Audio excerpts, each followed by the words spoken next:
But it's like 13 minutes. I mean, I had to wait for someone else to come, and then I was like, on the way back. It was awful. That's just creepy. Yes, it'll. Yes, but you make it in time to pee.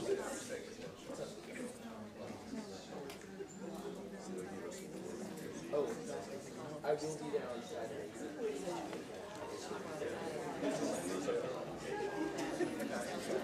Somebody's gonna do a robot. She does. He's gonna He's supposed to take it. and I was using But it does help the cities. No, I just told it. I said, Yes. Tell them to turn Oh, it yeah. this chapter from this text. On? Yeah, Oh, they're, yeah. And I told Go. they just turned them on. Thank you. Okay. That's fine. Oh, here we go. Call the Broken Arrow City Council meeting to order. Have the invocation by Pastor Scott Moore.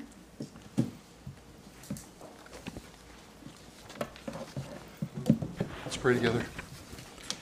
Heavenly Father, we come before you today, and we are thankful for the staff and for the City Council and for the citizens that are gathering here today to work through this agenda. We ask for your divine guidance as we work through this agenda. We want to thank you for the council and city staff and for all the workers in our city for the commitment that they have to make our city a great place to live.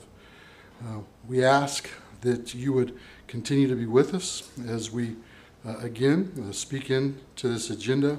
We ask that you would fill us with your wisdom and that you would give us a sense of unity and a sense of respect for each other as we discuss possibly difficult things. We're all here because we want your good and perfect will for our community, and we want the best for our community.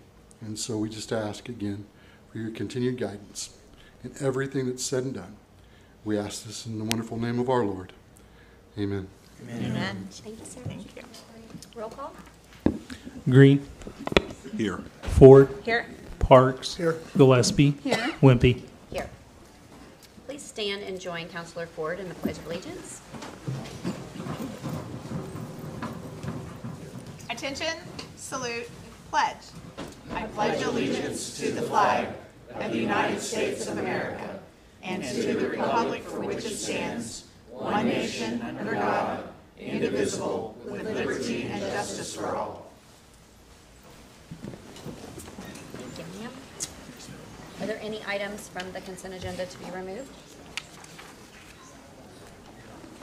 Move to approve the consent agenda. Second. We have a motion and a second. Roll call.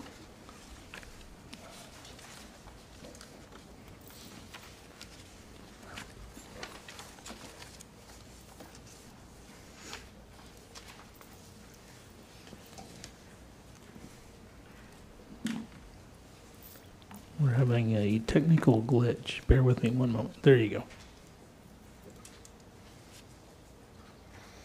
I was going to mention on the consent agenda, there were quite a few items from the Drainage Committee. Just pointing out that that's one of our propositions that, from our general obligation, that helps with citizens' drainage issues. So that was pretty Right. neat to see that you guys Right. approved that. Yeah, there were quite a few, for sure. Lots of good improvements happening. You should be able to vote now. It's not popping up. John? It shows the move in the second, but I'll not second the Okay. voting. Said I'll second. Green. Yes. Ford. Yes? Parks. Yes. Gillespie. Yes. Wimpy. Yes. Getting there? All right. Item 7A is presentation of certificate of recognition to the Broken Arrow Martial Arts Advantage for their participation in Team USA and the Independent Taekwondo Schools 2024 UTA British Championships in Brom's Grove, England. Lori Hill. Or not Lori Hill. No? I don't see Lori. Wow. Let's see. Who's doing it? 1 second. Want to call their leader form man? Yeah, I'm gonna pull it up and I'll read. Yeah.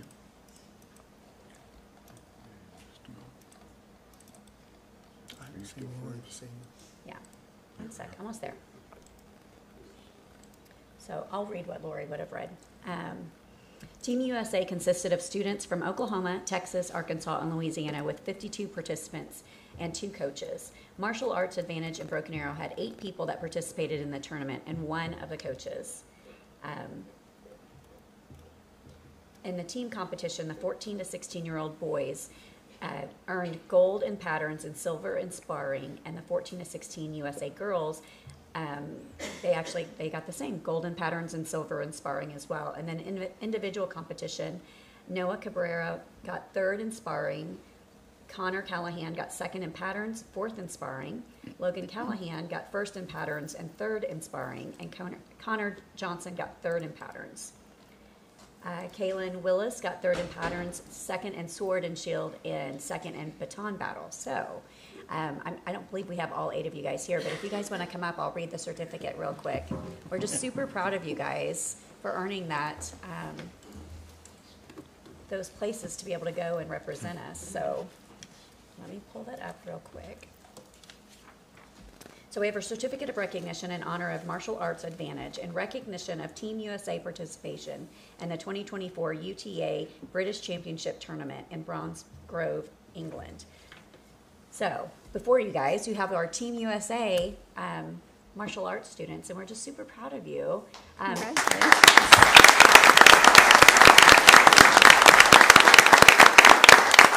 any of you all want to speak? Or the coaches?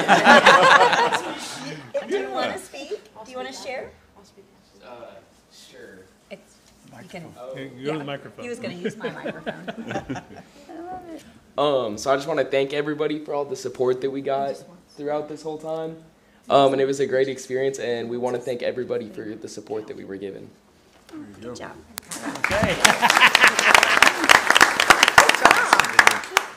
All right, hi, I'm Kaylin. I was the only girl that went from our school. So at first I was really nervous on going, but once we got there, it was just like the trip of my life, and I had so much fun competing, and I definitely would do it in the future. And it was just really fun, and I thank my instructor, Jim Hammonds, because he's a great guy, and he was the one that got me here. So thank you. Wonderful. Awesome.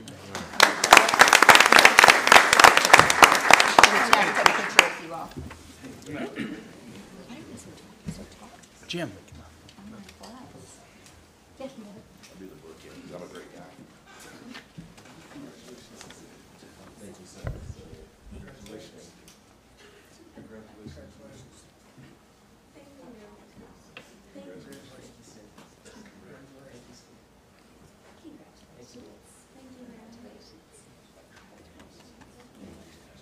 Super great guy. Okay.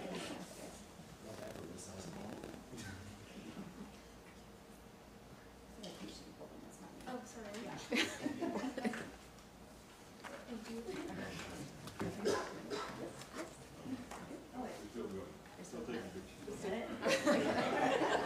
Is there something you want to eat? Too late.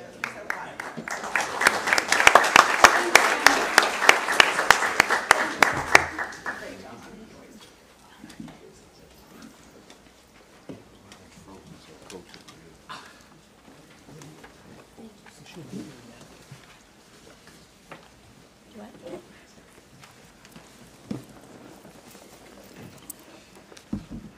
All right. Item 7B, presentation of results of the roadway improvements micro-survey. Aaron.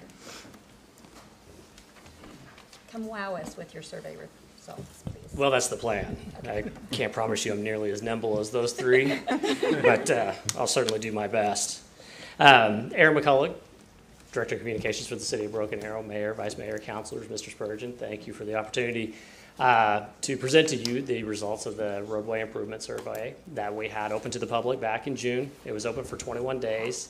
We got 3,064 responses, which is an amazing response from the community. And I think it's a testament to the engagement that the community has with what we do here in our municipal government.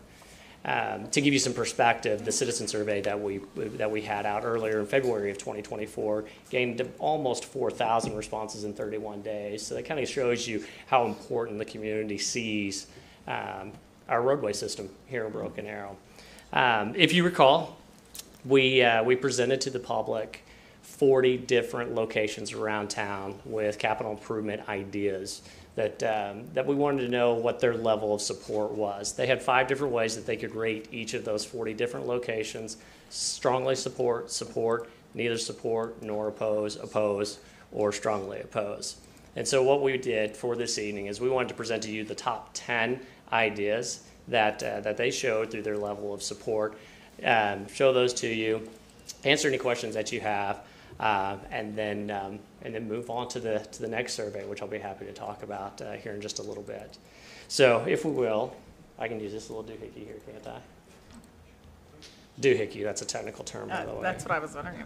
Make sure that we're on the record here. So the first one is adding a center turn lane to Elm Place between New Orleans and Florence Street. The second was widen County Line Road to 3 lanes between Houston and Washington Streets. Widening Kenosha Street to 5 lanes between Aspen Avenue and Rhema Bible Church. Improving the intersection of Kenosha Street and Aspen Avenue. And if I go too quickly through these, and if you have a question or anything about them, please stop me. Widening County Line Road to 3 lanes between Washington and New Orleans Streets. Widening Washington Street to 5 lanes between Aspen Avenue and Elm Place. Widening Houston Street to 5 lanes between Aspen Avenue and Elm Place. Improving the intersection of Kenosha Street and Elm Place. And then I believe this is the last one, resurfacing Lynn Lane between New Orleans Street and Florence Street, including safety improvements such as guardrails. That is not the last one. Widening Washington Street to 5 lanes between Arrowhead Park, Softball Complex, and Lynn Lane. Now you may recall we also did give the users the opportunity to fill in some responses for some ideas that perhaps we left off. We had 83 pages of single-spaced responses from the community. So that's one of the reasons why it took so long to get to you this evening with these results. A vast majority of the responses that we got with those write-ins were things that are already working on. Some of those were Tulsa County projects. Some may have been Wagner County projects. And to give you an idea, of those 83 pages, we had 219 responses about Garnett between Washington and New Orleans and the intersection. We had 153 responses, and keep in mind this was back in June, but 153 responses for 209th East Avenue between Kenosha and Albany. And as you know, we were already under construction for that, but that hadn't started just yet. We had another 118 responses for Aspen Avenue between Tucson and Jasper, 106 for Lynn Lane between Houston and New Orleans Street. Those last two, of course, are already projects that voters approved as far as the 2018 general obligation bond. And then we had another 80 for Olive Avenue between Kenosha and Albany, which, of course, we know this is an approved project that's currently under redesign for because of right-of-way. This is just data, and I want to make sure that the community understands that our intention is not to go out and do construction on these just yet. We're going to analyze these, and we're going to consider them for the recommendations that Mr. Spurgeon brings to you next year sometime as far as the roadway improvements for the 2026 general obligation bond package. The goal with this data was really to find solutions to improve the traffic flow in the city. We learned from that comprehensive survey that we had back in February that the traffic flow only received about a 40% positive rating. And so we really wanted to do that deeper dive, and that's what this does. And so this will help us as we move forward to look for the different ways that we can improve that traffic flow and get people moving more quickly, more efficiently, and more safely throughout the community. And then just quickly, this will probably lead into a more philosophical discussion that you all have in a work session in the fall. I know roadway improvements is going to be one of the next items that you all discuss in a special meeting to be scheduled sometime in the fall. And so now you have some data to work towards. Awesome. Happy to answer any questions that you may have. Oh, real quickly, next survey, we're looking at connectivity, walkability, rideability, that sort of thing in the city. I owe Mr. Schwab a copy of that survey so he can look through it, get an idea, but that is the one that we are planning next, and that'll probably be sometime in September, late September is when we put that one out. I do have a question, and you're probably already doing this, but I just want to double check. Are we sending our results to Tulsa County Commissioners and also the Wagner County Commissioners so they'll know how important their county roads are to our Broken Arrow citizens that drive those? So that is a great suggestion. We can certainly do that. Absolutely. I know you said that this would be going to the city manager, but is this online just for us to preview, or, you know, you went through it pretty fast, and I understand, but I like to kind of look at each intersection in my mind.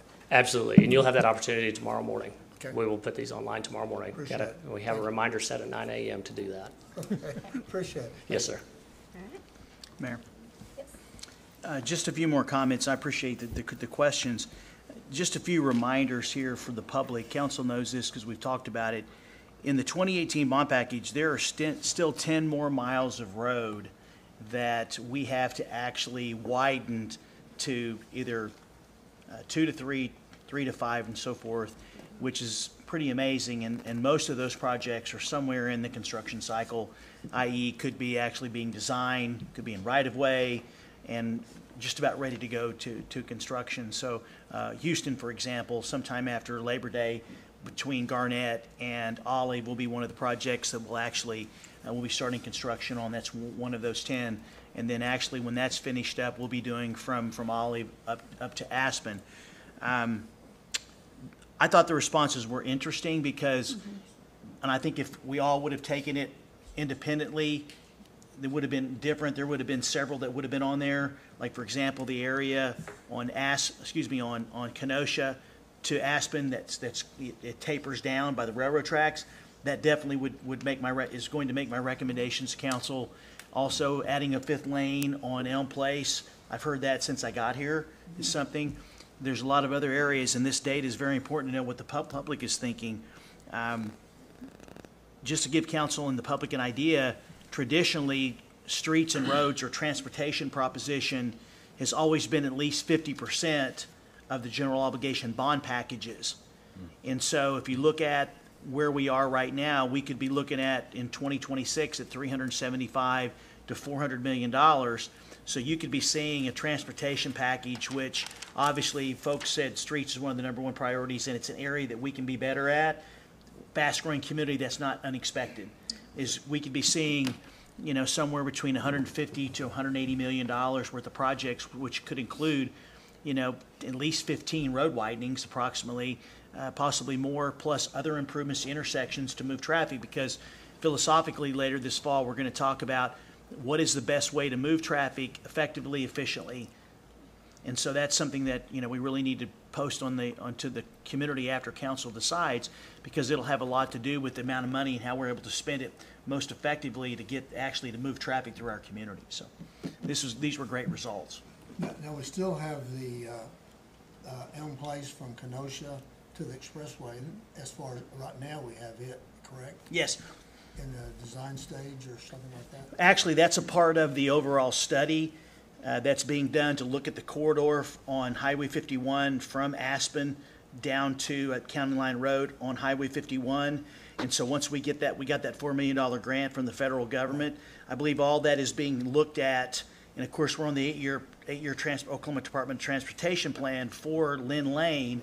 So we're looking at how best to make those improvements, rather than just saying, okay, we're going to laser focus on Lynn Lane when we know there's other intersections along Highway 51 that need attention as well. So from that study, there could be recommendations from the administration to council on making other improvements, and at least coming up with the matching funds needed to do future projects on those areas too, because you're starting to see a lot of volume on those areas, especially in the afternoons. That's a separate study actually than this though, I mean, that's in its own. Yes. Just want to make that point. Thank you for your time. Thank you.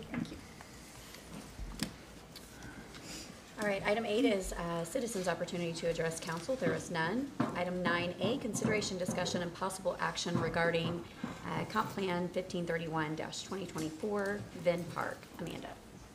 Good evening, Mayor, Vice Mayor, Council, Mr. Spurgeon. Comp 1531-2024 is a request to change the comprehensive plan designation on approximately 10 acres from levels 2 urban residential and level 3 transition area to all level 3. Right now there's about 7 acres that's currently level 3, approximately 3 acres that's level 2. They're asking to change the level 2 to match the rest of it as level 3. The applicant is submitting this comp plan change with the intention of applying for rezoning to community mixed use along with a PUD or plan unit development. The comprehensive plan does designate community mixed use as applicable in level 3. A draft PUD has been submitted along with the conceptual layout of the proposed development. The applicant proposes residential development with a variety of housing types, including single-family detached, single-family attached, duplex, cottage court, and some commercial aspects in the form of live-work townhome style development. The conceptual draft PUD was submitted with this application, has definitions for the cottage court and live-work categories. These definitions were heavily influenced by the downtown residential overlay, the DROD, that applies here, this 1 square mile. The primary access to this site is proposed to be off an extension of West Madison Street to the west, which would pass through city-owned property currently being used as a regional detention facility. Secondary access is still being discussed with a potentially gated access to the south on North Circle Drive and a potentially gated emergency access on the northwest corner of the property that connects to West Madison Street after going north and west of the detention facility. All that'll make more sense on the exhibit. A stub street is proposed to be provided to the undeveloped property to the north. The conceptual layout that has been submitted with this application is still subject to change. This layout has a public street that gives frontage to all the proposed lots, with additional access being provided from private alleyways. The final layout will have to meet all requirements of the zoning ordinance, engineering design criteria, and International Fire Code.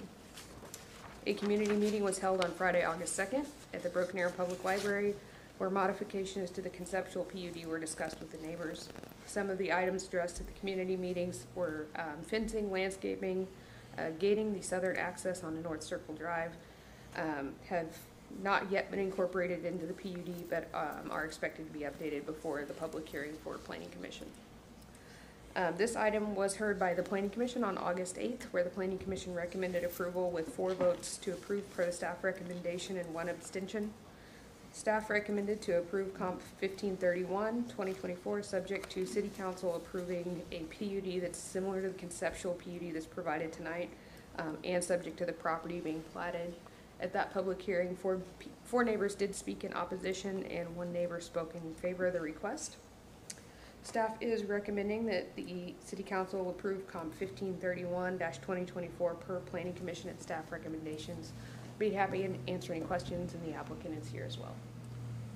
Okay, that 3 acres to the south is a R2 or level 2 in the Level comp plan 2. right now. Yes. So I'm just looking at what happens if nothing changes. So there'd be a total of probably how many homes built in that 3 acres? In 3 acres, probably up to 10. Okay. Once you take out right-of-way and detention and all of those types of things, it's kind of subject to change, but I would say roughly 9, 10. And that probably would exit back to the south to that stub street. 'Cause Correct. that's why the stub street is in there, is that correct? Correct. So that stub street was intended to connect through one of the items on the Planning Commission with the PUD, along with the PUD, is a request to modify the subdivision regulations to allow that stub street to be gated. And that is due to the fact that there is some commercial traffic within this proposed development, and we do not like commercial traffic going through a neighborhood. So that was kind of staff's opinion on why maybe that should be gated. is also a concern of the neighbors as well. So if this comp plan is not changed, then the north 7 acres would develop as a transition area, which is really all the way around this subdivision is a transition area, at Correct. least it was to start with. And that would probably be what would go in there, apartments? Traditionally in level 3, we do see apartments or high-density housing, similar to what's produced here, but probably more in the line of traditional apartment Okay. type construction. You wouldn't have any idea how many apartments, I know that's pretty flexible, Yeah. over 7 acres. That would be, I wouldn't want to speculate on that. Okay. It'd be quite a few, but All right, I think it would be too. I'm trying to figure out where you're talking about the 3 acres, Johnny. if you The can 3 pull up the acres is comp just- plan map. The 3 acres is that bottom part of the area down there. There's 3 acres, it's R2 zoning or level 2. Like south of the detention? Yeah. See where it's Where it's yellow yellow. up there? Okay. That yellow Oh, inside okay. it, that is the R2 That's Okay, what's got it, currently got it. level So 2. If and if then this orange isn't is level three. changed, then it's going to develop as a transition area there to the north, and it's Yes. going to develop as R2 subdivision Okay. on that south side. Got it. Do you have any quick information, what is north of that, the Furniture Row, is that still in a transition area, or has it been changed to a commercial area?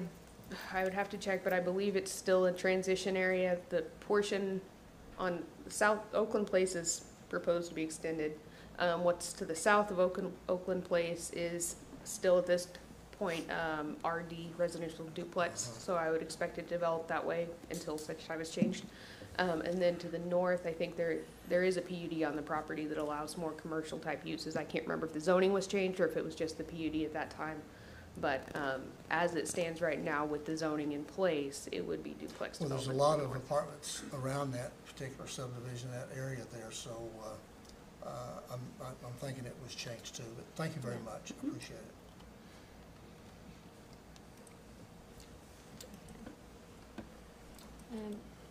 We have some people that want to speak, so we can, unless you guys have other questions now, I'll have them speak and then I'll have the applicant come up. The applicant did have a short presentation they wanted to give Okay. you, so I don't know if that would help maybe answer So some we'll questions start with first. the applicant.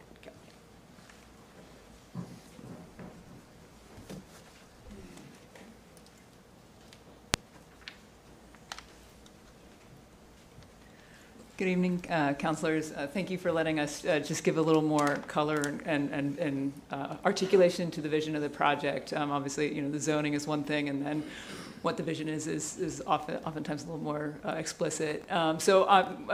We are representing the project team. My name is Jennifer Griffin. I'm an architect and a designer on the project. I'm joined by the developer and landowner, BA Restored, and Nick Parker. I'm sure you all know Nick and Jamie, a great developer and home builder here in Broken Arrow and dedicated here. You can switch to the next slide. I don't know if I have control over that or not. Okay, great. So just to give you a little bit about the vision of the project, it's really inspired by some of those great walkable, and I know you guys were talking about your own road and infrastructure surveys, just how do we can bring more quality housing and walkability to this area of Broken Arrow. And that's really a passion for Nick and Jamie and wanting to invest in something long-term here. So in addition to the quality of housing, there's just also a big emphasis on quality community amenities as part of this as well. Part of the project, obviously there's a detention facility to the west of the property. The project team has been in collaboration and in discussion with the city of working to beautify that, remain it as detention, but beautify that and turn it into an amenity and a park and landscape recreational amenity as part of the project that the neighborhood would face and have access to, and hopefully, and also provide access to anybody else within the city of Broken Arrow. Some of the other community amenities, obviously a neighborhood pool, some pickleball courts, and as well as just some landscape courtyard spaces in the cottage courtyards. You can switch to the next slide. And this is just kind of the final slide, just to talk about the housing types. Through all this, we really took inspiration from what you all have been codified in the downtown Rose District. And we've seen really great results here in terms of the quality of the housing and the walkability and everything. So just continuing on that and taking cues from that.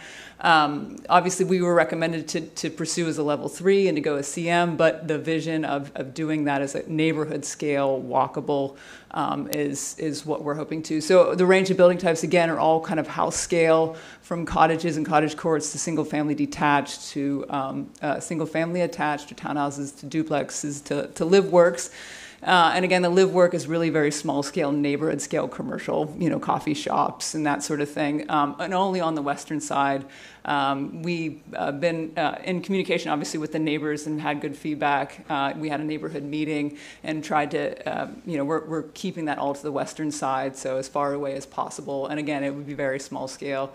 Part of it, too, was just in collaboration with the city, wanting them to have that commercial access to the north property where Furniture Road would be. And we were happy to provide that for them to give that necessary access to the lot to the north. So, if you have any questions, we had more slides. We don't have to go into this, but this is just some of the character and inspiration for the types of architecture and the quality of the housing and the amenities that we'd be looking at. You can just flip through this if you'd like. I should just mention, and I know Amanda mentioned it too, but the draft, I know we're here just to talk about the comp plan amendment, but our draft PUD that was submitted, a part of that, we've been in collaboration with the city staff weekly, and so that has changed slightly based on neighborhood feedback, and look forward. And if anybody has questions on that, on those details, I know we'll have a separate, meeting to discuss that in more detail, but happy to speak to that if you guys have any concerns or feedback on that as well. Okay. Mm-hmm. Thank you. I did notice in one of the, one that I was looking at, and a preliminary PUD, that there was also a tie into Birch Street, which I wondered from the very beginning why that wasn't tied in, because that is a good street, and we do have other areas where access is to the residential through that, that commercial area. So I know we're not talking about the PUD tonight, but Yeah. the PUD is very important, because when we approve this, a comp change, it stays with it, you know what I mean? So I just want to make sure we have several points of ingress and egress there. And that's certainly our intention. We've been working closely with city staff to finalize those access points to feed the development. And so I know that actually just as recent as within the last day or two, I've emailed Michael and just asked for a sit down, but we've been working with Amanda and a number of the other staff members just to get all of those details worked out and finalized. So I would agree that North Birch is critical. And as you work on it, I'd just like to comment, and I do live in that subdivision and I have for many years, but it is a terrible subdivision to get out from, and I think that's why the citizens, that's why I've always been opposed to having a point of ingress and egress to bring new traffic, through that subdivision anywhere. I know down where I live on the end of Ash, Furniture Row, I think is going to put a gate there, knockdown gate, because that street can't just dump into a parking lot in there. So that's fine, you know what I mean? We need those emergency points of ingress and egress. But if you haven't gone out try to get on Kenosha. It's tough. We have 3 streets, and you think, oh man, that makes it nice. Yeah. It doesn't. You've got to turn to the right just to go down, make a left just to go the other direction. Yeah. So. And one of the, on that note, one of the things that we had actually offered to the residents of Kenwood, they had concern, we had concern as we were doing the layout. What we didn't want to do is in any way impact the traffic or increase the amount of traffic, whether it's foot traffic, vehicle traffic, whatever, that runs through their neighborhood to exit, especially onto 71st. We understand that, which is why we're proposing that it's a gated entrance on the north circle. We had actually offered, because of the concern that had been brought up in a community meeting and past planning meetings by the residents of Kenwood, how difficult that is to exit out of, that we could leave that gate off and they could then utilize the West Madison extension and the North Birch. They were very strong against that. So we're open to that if they have a benefit, if they have a desire for it. What we don't want to do is negatively impact or increase their traffic into their subdivision, which is why it's being gated. If they want to use, our exit points without a gate being there, we're open to that, but it would be at their request. Thank you very much. This reminds me a lot of like Carlton Landing. With Yes. the style of houses and having the amenities and very community. Yeah. I love The aesthetic, Yeah. the aesthetic of the homes is going to be different. It's going to be more in line with what we would see in a traditional urban infill project, as opposed to Carlton, which is a predominantly secondary vacation home. And so the exteriors are a little bit more playful, a little bit more coastal, which we could get away with here, but we felt like it needs to feel a little bit more established. And a little bit more intentional as opposed to playful. And so the style of home that we're going for is going to really focus on that.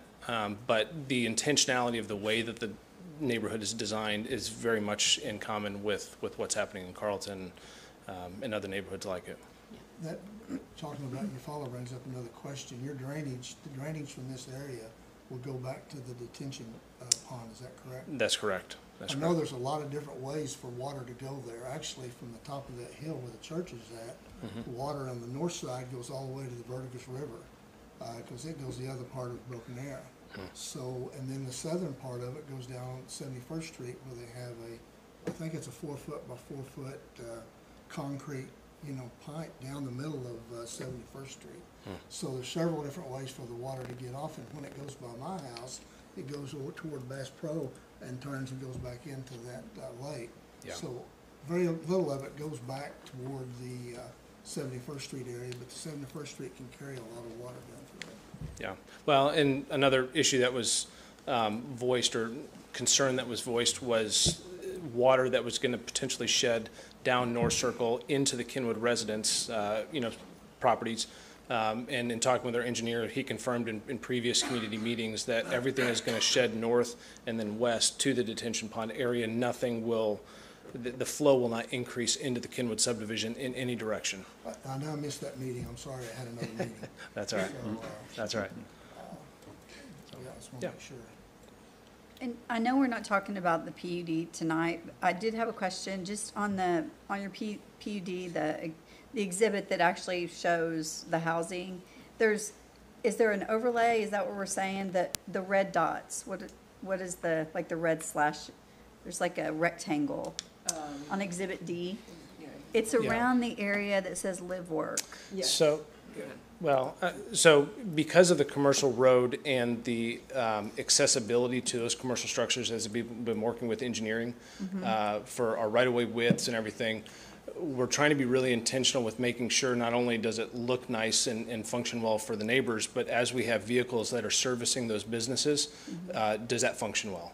And so they've asked us to identify an area that is, lack of a better term, reserved for commercial use, meaning that identified area is the only location on our plat that we'd be able to place commercial structures because of the proximity to that commercial roadway. Okay. The way that this is designed, the way that you're looking at it now, is what our intent is. The deep red or that kind of burnt orange color is where that commercial live work component will be focused, kind of in that city center. But once again, because of the length of that roadway, they wanted us to include some other areas, which we're fine with. We don't have an intent to do other than what's shown here.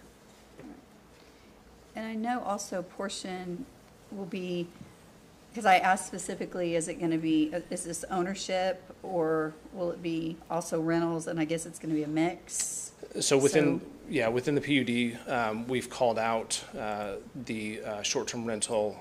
It was a 1, 2, and 3, correct? Yeah. As being permitted uses. Okay. Similar to what we see in the downtown area. Once again, we want to try to mimic what we're seeing and what's worked well here. In traditional CM, it was only 1 and 3. 1 and 3. And still, though, if someone wanted to do an Airbnb, they would still have to apply for a license and everything. This would just allow for them to apply for that license. Yeah. And y'all are aware that short-term rentals, it's 300 feet between each one. Between each other. Yeah. Okay. I think that's not the end goal type of use here, but we just wanted to be able to allow it, right? If somebody in the development wanted to, rent out one of their rooms or something like that they would be allowed to apply for that. And when we look at the PUD, it also will be the time that we'll look at the trees, we'll look at the setbacks and buffer area and all of that at that time. Correct. You'll have that already too. Yeah, we've made some changes to that based on what you've seen, some significant changes to that based on neighborhood feedback. So yeah, we're excited for you to take a look at that. Yep. Thursday. Yeah. I know. I got it on my calendar. So I know that BA Restore has done a lot of work here in our community, and they do quality work. Every project I've seen them do has been just superior. So I'm optimistic about the potential of what could happen here with this development. I know we do have some citizens' concerns, and we're open to hearing those, but we're looking forward to see what we can do here together. Thank you.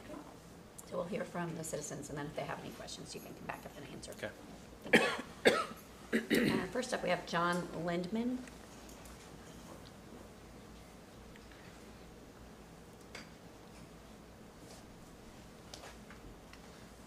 Hello, thank you for the opportunity to speak tonight. John Lindemann, 1201 North Kenwood Avenue. This is a great image to start with here. The primary item that I wanted to come and speak about tonight is more related to the PUD. I understand that. I emailed all of you. I thought I owed you being able to put a face with a name. So I won't rehash all of what I emailed you. My concern is the pickleball courts, the noise. You have all of the data that I emailed you about that. Overall, I think it's a great project. My paper says I marked opposition, but that's to the pickleball courts, not the entire development. I think it's a good thing for Broken Arrow. It's certainly better than super high density apartments. I see that. Development's a good thing. The pickleball courts is an issue for our entire neighborhood, not just the home to the south, which is me, the home to the north, which is my neighbor Brian, and a couple of others around there, but it has a really large area of impact. So appreciate you guys reading that. I could tell by your faces, several of you got my email, so hopefully that was helpful to something to consider. So appreciate your time. And I think is that PUD going to the Planning Commission this week? Thursday. Yeah, and there was a little bit of confusion because the comp plan notices went out and then the PUD notices went out, and some people, I think you emailed me as well. Thank you for your help. Yeah, so tonight is the comp plan, the council decision on the comp plan. Assuming approval, that will go on to the Planning Commission agenda on Thursday. Usually we won't hear anything until it goes to the Planning Commission first. Then it'll come back, then that PUD will come back to the council sometime in September or whatever. Yes, sir. Yeah, it's interesting. This plot of land is got a panhandle in the Panhandle State, and to me it seems incidental that it's there, and I don't know that we need to cram something in there and make use of it. It is a nice green space. So that is all. It was probably made for a point of ingress and egress, but I think the citizens spoke well. You know what I mean? And yes, sir. Certainly the developers I know are trying to work around adding more traffic to get on our little 3 streets. And that is much appreciated. All right, thank you. Thank you. Thank you. Thank you. Oh. Brian W. Let me try it. Winnis Slager? However you want to say it. Okay. Obviously that wasn't that right. close? Brian W. Okay. So how do you pronounce it? So think of a bottle of wine and a little Schlager. Okay. It's okay. Weinschlager. Okay. But I'm Brian Weinschlager. As John mentioned, I'm his neighbor to the north. I know I only got a few minutes here. I've got a lot of concerns about the PUD, and I'll address that in a couple days. I was a contractor, residential contractor, for 22 years. And I was in residential since I was 13, which puts me at about 38 years experience in residential. And I've worked on thousands of homes in Broken Arrow. Most of you will not know me unless I worked on your home. But I'm also fully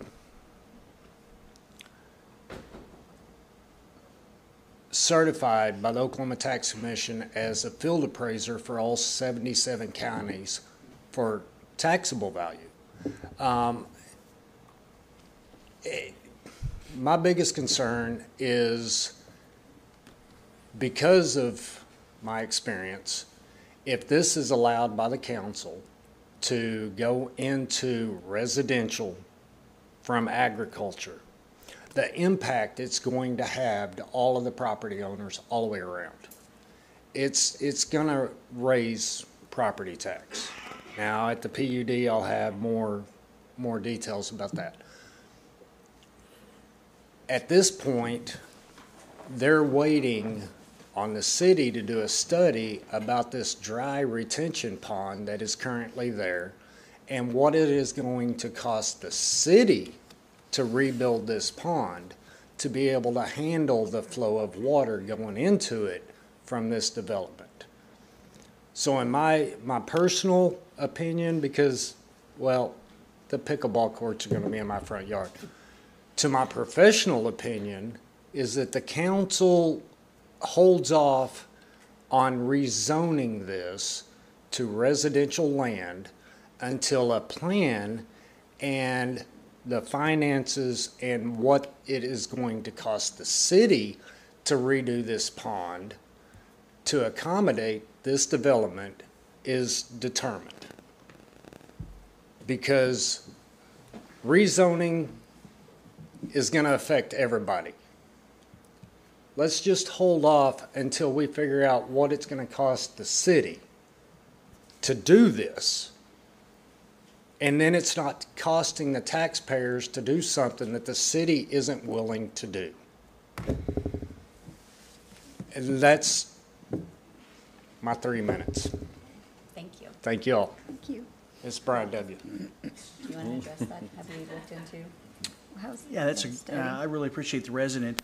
So the developer has requested a public-private partnership with the city. He has met with me and staff members last fall and talked about the concept of the project. Staff has met with him, as Amanda has said, and also the architect for the developer about looking for city's cost participation in the project. I think there was a meeting earlier last week. I can't remember exactly when with the developer. I'm trying to put together a meeting with staff to find out exactly what it is that is being requested. I have an idea about the stormwater and the improvements around there. There's also been mentioned the possibility of some roadway improvements for the project.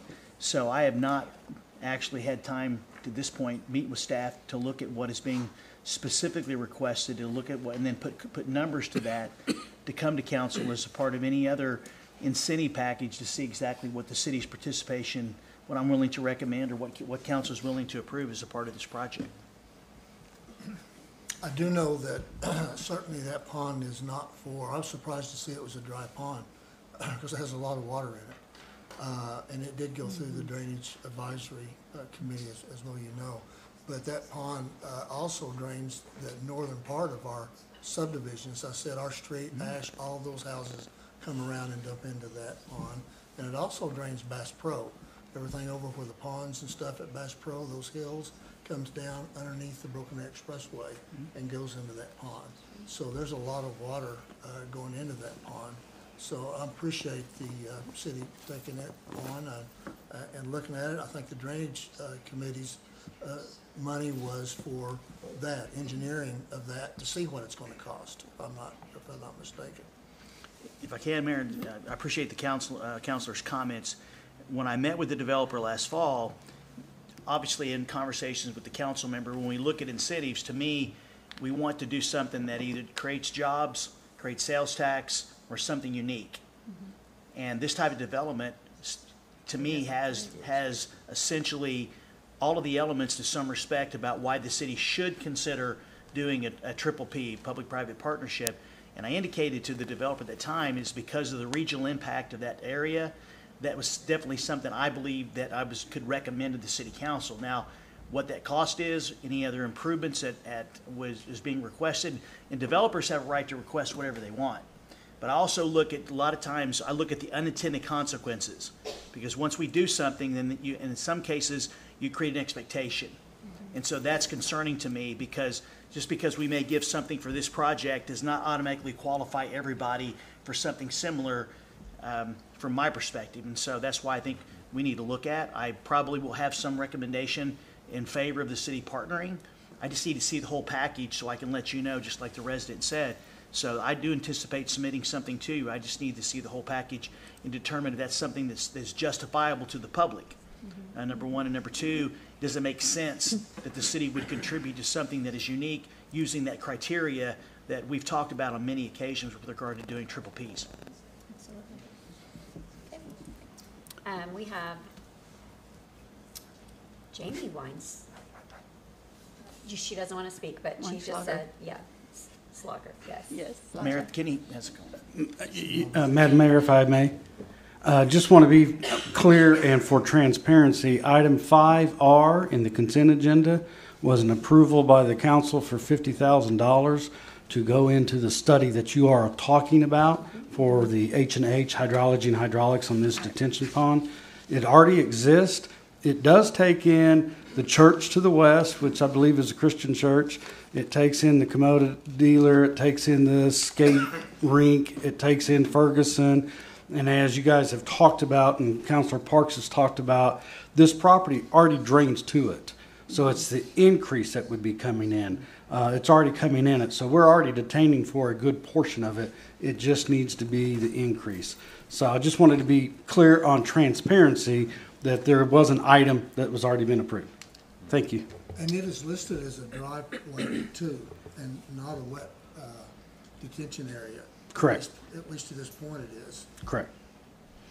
I also say, as I've had the privilege of managing in a community that had something similar, and I know how viable this area will be in terms of interest in our community, especially because of the uniqueness. And so, to me, I think it's an amazing opportunity for us to consider from what it could bring to our community. I am concerned about traffic. That is something about what would happen after the development is completed, and how the residents would come to us asking for things and then demanding something be done because of the inconvenience it may cause them with respect to traffic.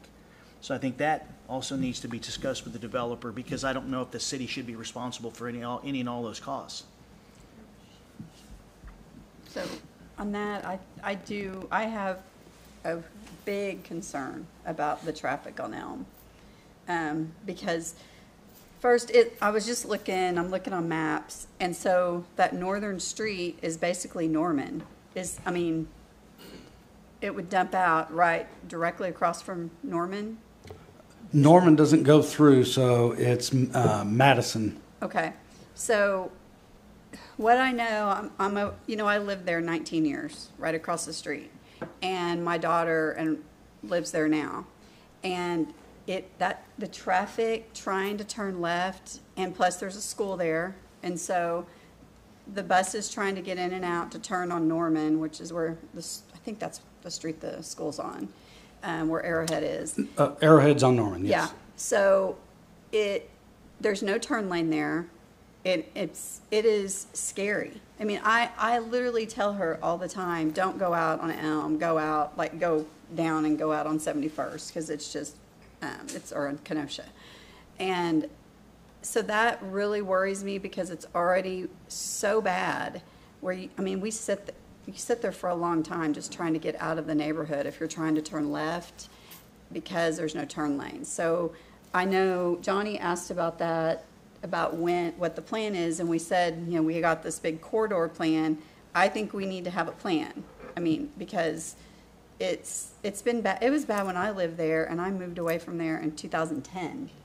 And so it's a lot worse now. So to your point, we have secured $9 million for Elm from Kenosha, 71st Street North, to the Broken Arrow Express, or actually up to Albany. $3 million in STP, and then the rest was in the bond. I think it's actually about 6.4. Right. So we have a little over $9 million for this. As Mr. Spurgeon talked about, we did get a $5.84 million planning grant from the federal government. This is included in that. And some of the other stuff that you may have discussed in previous, I don't remember if it came up tonight, Oklahoma Department of Transportation right now has hired a consultant to look at the highway corridor. So both of these monies go together. Their corridor actually is going to be from about Aspen, 145th East Avenue, all the way to Muskogee Turnpike. Their actual construction that they're anticipating would be from probably Elm, maybe even west of Elm, all the way to at least Kenosha, the future widening of the Broken Arrow Expressway. That's why we've kind of held off on, let's not go out there and widen to 5 lanes all of a sudden. Mm-hmm. When it comes back after the corridor study from ODOT, maybe we need 7 lanes like at Lynn Lane. So we're kind of working on that right now.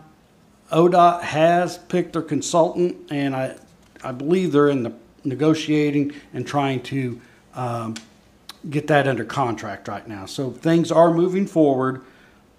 In the future, you'll see at least 5 lanes on Elm at this location. You could see a little bit more, but at least 5 lanes. Which could address, should council decide to go forward, the issues with regard to folks getting on and off of Kenosha. Well, and it's just, I'm sorry, I mean, Elm with the school right there, and it's just, and I see it, I'm there all the time, and it's bad. And I've seen wrecks, a lot of wrecks happen, a lot of rear ending, a lot of, we're adding. Madison comes into the south. Yeah, by the of Mexican school. restaurant. And that's why I mentioned, though, that Birch, and I questioned that from the Well, beginning. Madison doesn't go all the way through, that's why the entrance into that neighborhood is Norman, but yeah. No, they'll go out on Madison. Yeah. Right, they'll come out on Madison, but it's just right there, it's the next street. Right. Why I mentioned too that I saw that they had added the Birch Street, which is a wide street going to 71st Street. Then they're gonna still turn to the right like our subdivision does. Yeah. But if they're going to the highway, of course, if they're going to the highway, they're gonna turn right. Right. But I would, to Mr. Parks's comment, I would anticipate if anybody in this area is headed to the southern part of Broken Arrow and they want to use Kenosha, they would probably go out Birch, make a right, and then make a left at the signal. Actually, I like the plan, it just traffic. Actually, and I'm not in favor of coming back through the subdivision at all, but that would be good if that Stubb Street did go out to Birch, because that would make it easier for some of the people on our subdivision to get out. But I know that's going to be maybe a gated, parking place. Do we have more citizens to speak? Not to speak, but with Jamie Weinschlager, she just said, I'm okay with development. I'm not okay with anything in my front yard. So her husband just spoke on where the pickleball courts were located, of course. And then Claudia Taylor did not wish to speak, was in opposition. And then Wade Sewell, I believe? Yes. Okay. Does not wish to speak, but is in opposition. Oh, I wish to speak. I thought I marked it. You did, but then you circled, I do not wish to speak. So, but I'll allow you. You can come on down. Come on down.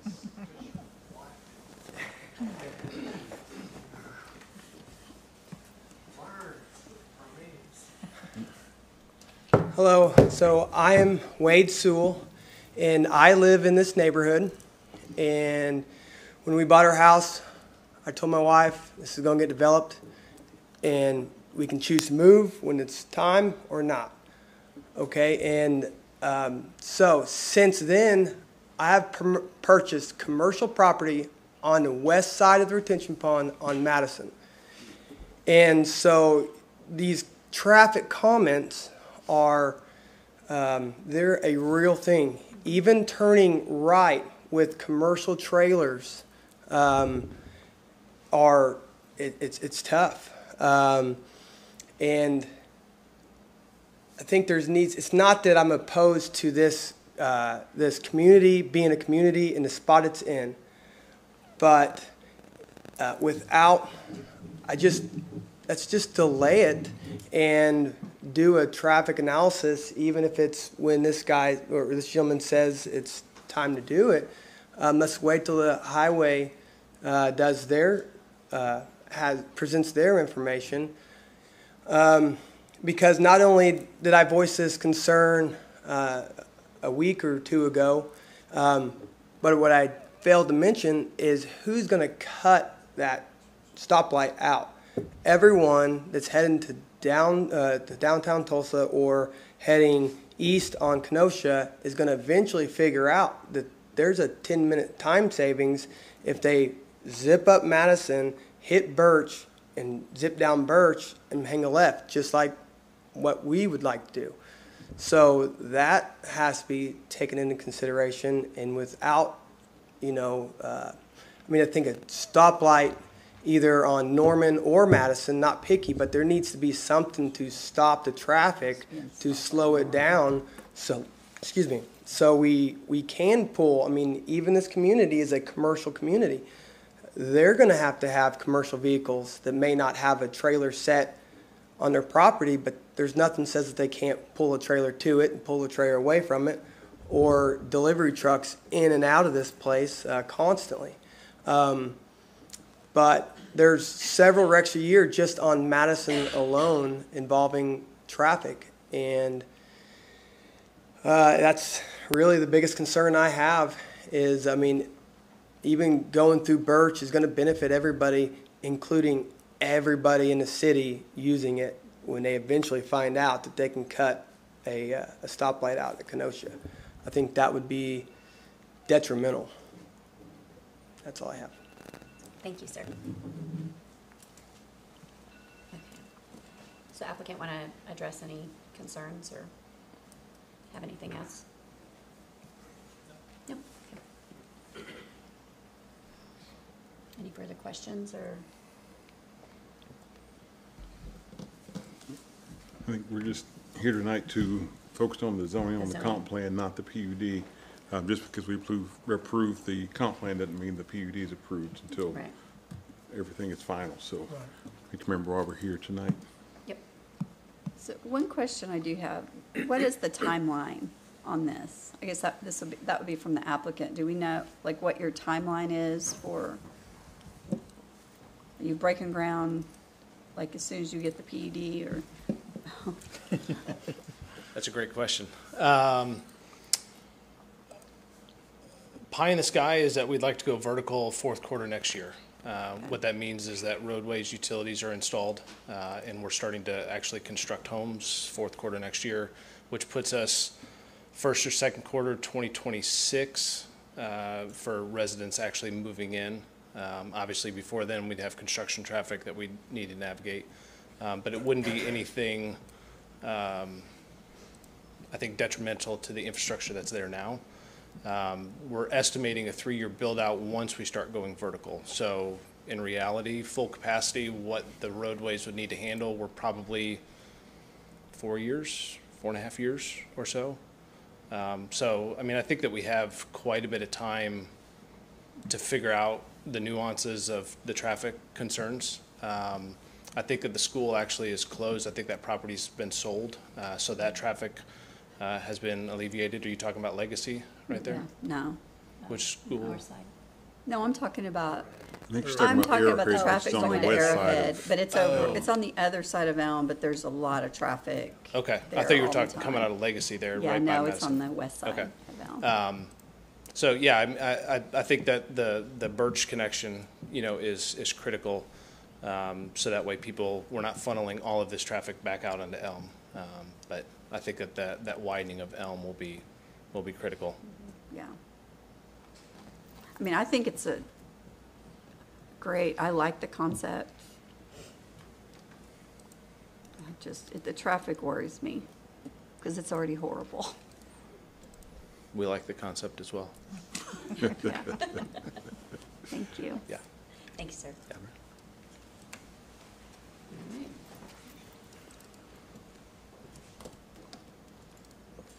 If there's no further discussion, is there a motion? I'll make a motion that we approve the comprehensive plan change for Venn Park, comp plan 001531-2024. Second. We have a motion and a second. Roll call.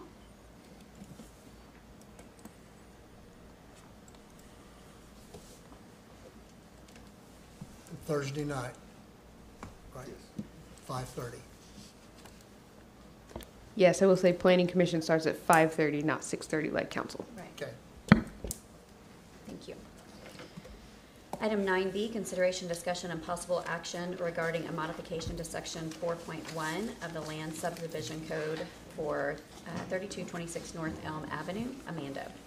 Good evening again. The property owner is constructing a single-family residence at 3226 North Elm Avenue. The property is located south and west of the southwest corner of Omaha Street and Elm Avenue and is currently unplatted. The building permit for this new home was issued on August 21st, 2023.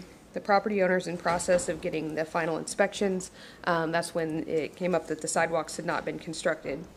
In lieu of installing a sidewalk, the property owner would have been allowed to pay a fee into escrow. This fee is about $65 per square yard. There's some calculations in there, but that would come up to approximately $90,277. On behalf of this property owner, city is requesting a modification to the Land Subdivision Code and waive the sidewalk installation or escrow fee along Elm and Omaha Street frontages of their property. This item was heard by Planning Commission on August 8th, where the Planning Commission recommended a partial waiver unanimously. Planning Commission voted to require escrow be paid along the 720 feet frontage on North Elm Place, which on that exhibit is about from the driveway to the south property line. And then also required to pay escrow for the approximately 150 linear feet along the Omaha Street, which is that little panhandle to the north. This is a total of about 870 linear feet of escrow to be paid, which comes out to approximately $31,416 as shown in the exhibit. Staff is recommending the approval of the subdivision code modification for 3226 North Elm per Planning Commission as staff recommendation. I would like to note that there is a lot split proposed on this property, so that'll be coming before you later. The next item is also on this same property. Any questions? I just want to add that I support staff's recommendation. Mr. Schwab and I met with the property owner and the home that's been built there and explained the reason for this. Obviously, that we were trying to make sure we understand. Staff did a great job. This individual just recently moved to town, and I think this is a good decision considering their request and what they're building and other, just overall, it's a good way to help this resident and also put the money in escrow for future development. Okay. Any further discussion? I'll make a motion to approve. Second. We have a motion and a second. Roll call.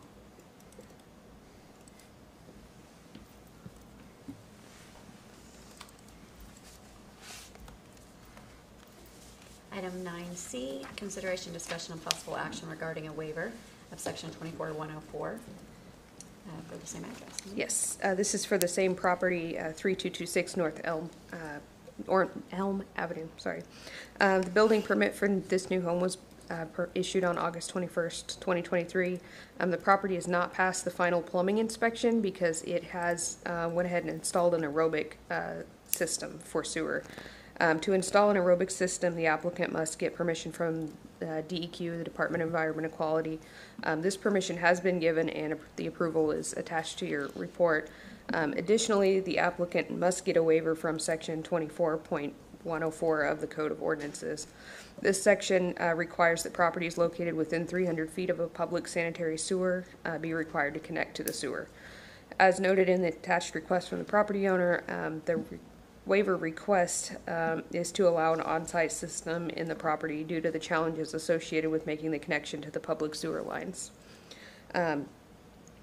Staff has confirmed that the sanitary sewer to the west of the property shown in the utility atlas is an 8-inch gravity sewer.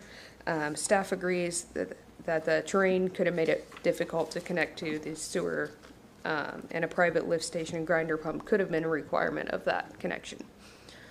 As I said, there's currently a lot split on the application that has been submitted for this parcel, which would suggest future development is planned. This waiver you're hearing tonight is only for this specific house, so any future homes that would request a sanitary sewer waiver would have to come before you again and then go through the permitting process per usual. A temporary certificate of occupancy has been issued for the site. A permanent certificate of occupancy will not be issued until the sanitary sewer issue and also the sidewalk that you just voted on have been resolved. Staff is recommending approval of this waiver. Be happy to answer any questions.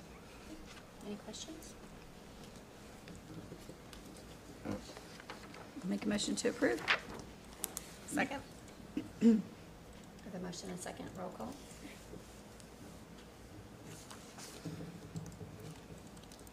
Okay. Item 9C, consideration discussion. Yep, so there's another. Oh, D, yeah, I'm like, oh, I didn't mark it, sorry. Like, that looks familiar. Consideration, discussion, and possible action regarding BAZ 1459-2024 for rezoning. All right, this application is BAZ 1459. It's a request to change the zoning on approximately 109.5 acres from A1 agriculture to RS3 single-family residential. Property is located west of 193rd East Avenue or County Line Road or 23rd Street, whatever you want to call it, and about an 1/8 mile south of Jasper Street or 131st Street. The property is currently unplatted. The property owner is requesting a rezoning for a single-family residential development.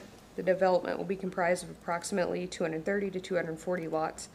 This area is comprehensive plan level 2, which does support rezoning to RS3.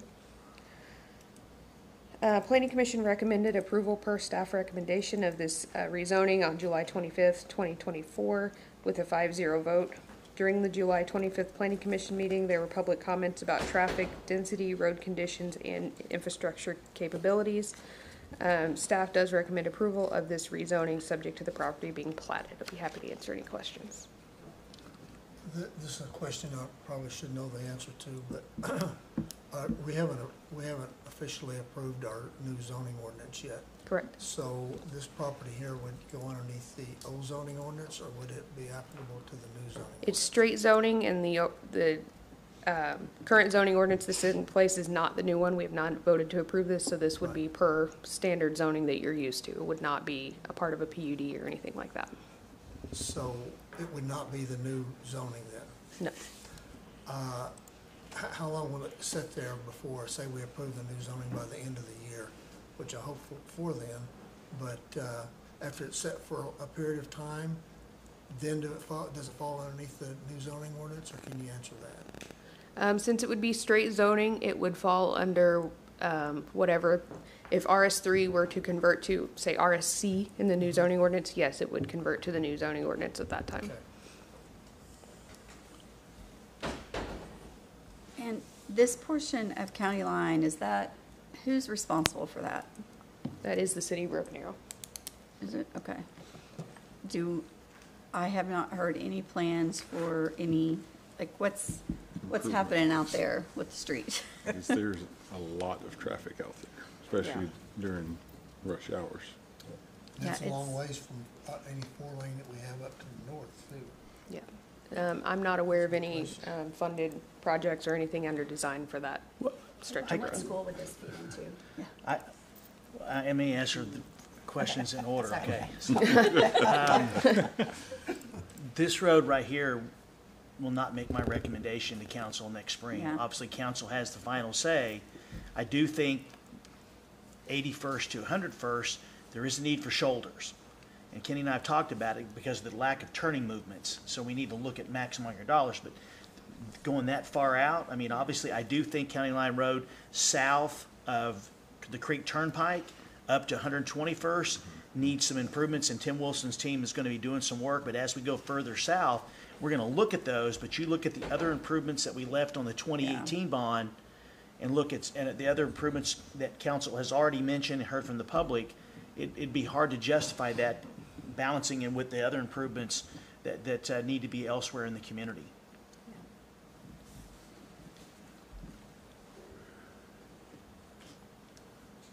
And it's in Broken Arrow School District? Mm-hmm. Yes. Mm-hmm.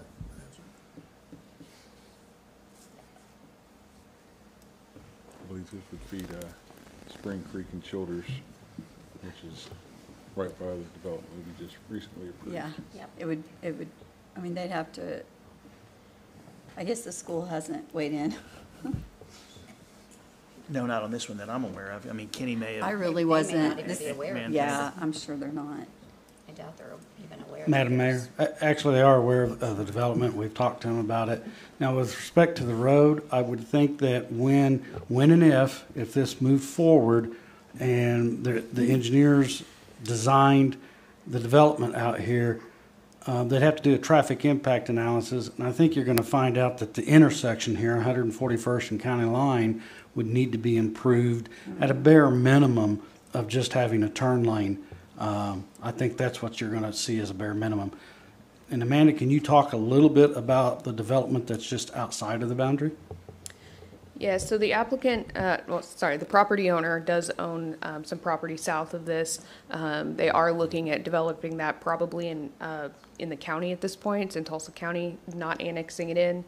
So there are some large lot, single-family residential proposed to the south of this. I have not seen any firm plans, just concepts at this point.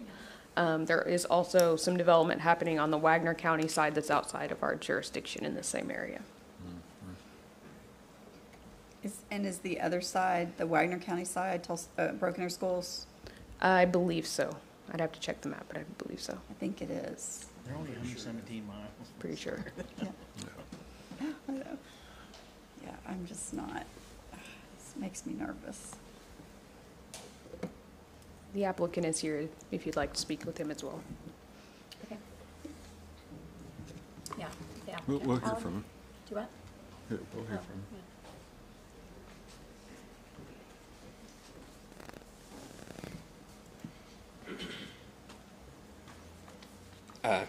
Council, Mayor, Alan Betchen with AAB Engineering, and we represent the developer in this project. They do own all the way down to 141st. They also own, let's call it 80 acres that's adjacent on the east side, so 141st coming up a half mile. The bulk of the rest of the tract is looking to be developed in half-acre, really a more rural style, very low-density development that, to give you some kind of relative density, and 80 acres on the east side, about 109 lots across 80 acres. There's a lot of floodplain, there's a lot of terrain, there's a lot of pretty steep areas on this. And in this particular section that we're looking at here, we're ultimately in the process of preparing development plans toward a 70 by 130 foot lot, so definitely not super dense product by any means. Really, the vast majority of it will conform more to an RS2 even than an RS3. A more of a high-end product, trying to be somewhat conscious of the character of the area, being on it's rural and half acre, which is why we were looking to the south. But then there also is a place where inside the city there are utilities available. There is a need for that kind of space in the developments, kind of a higher end, small lot, but not super dense, that this can meet. This is one of the few places that it really becomes viable, where I'm usually the one here asking for a lot denser product and a lot, trying to squeeze more into it. But this is a spot where this developer has been super conscious of, hey, we know what the area is. And so when you look at the sum of the land that they own in that section, you're talking over 300 acres and a total lot yield of somewhere near 400 total lots on 300 acres. That is, I know it doesn't sound like whenever you say 400 lots, and there's a long consumption time, let's remember that, but that's a really light touch on that large of a scope of land. These are of a quality that I think the city should be proud of and want to bring into the city. So this is the kind of development that I can very positively say you want in your community. This is a good builder that does very high-end homes, and they're not making any changes. They don't have any entry-level product, which is why we're not here asking for some of that denser product in it. I'm happy to answer any questions and answer whatever I can. The infrastructure is there and it's available, and they're making some pretty significant investments in the rural water district to improve the infrastructure for the stuff that is outside the city. So it's bettering the area. So why are they not asking for R2 if they're not wanting density? So there are some fingers. If you look at where it's not baled, that you see in there. There's some pretty steep terrain and some pretty heavy kind of gullies that go back in there, so we're kind of snaking in the streets into those areas to get them in. So in those little areas, we were wanting to, it'll never get down to true 60s, but not be pinned into the 70 foot at the front building line that we are originally by code. And that's the only reason that we came in looking for R2, and with the general idea of the comprehensive plan would even support a higher density. So honestly, whenever I made the application, I thought, man, I'm clearly demonstrating we're not going for density, and so it was kind of a bit of a surprise even when we had any pushback at that kind of level of product. We would entertain that if that was what the council thought, that, hey, look, R2 was exactly what was needed, but you're getting that product, and I think even in this, it'd be something that could be supported here and should be, especially on this portion of it.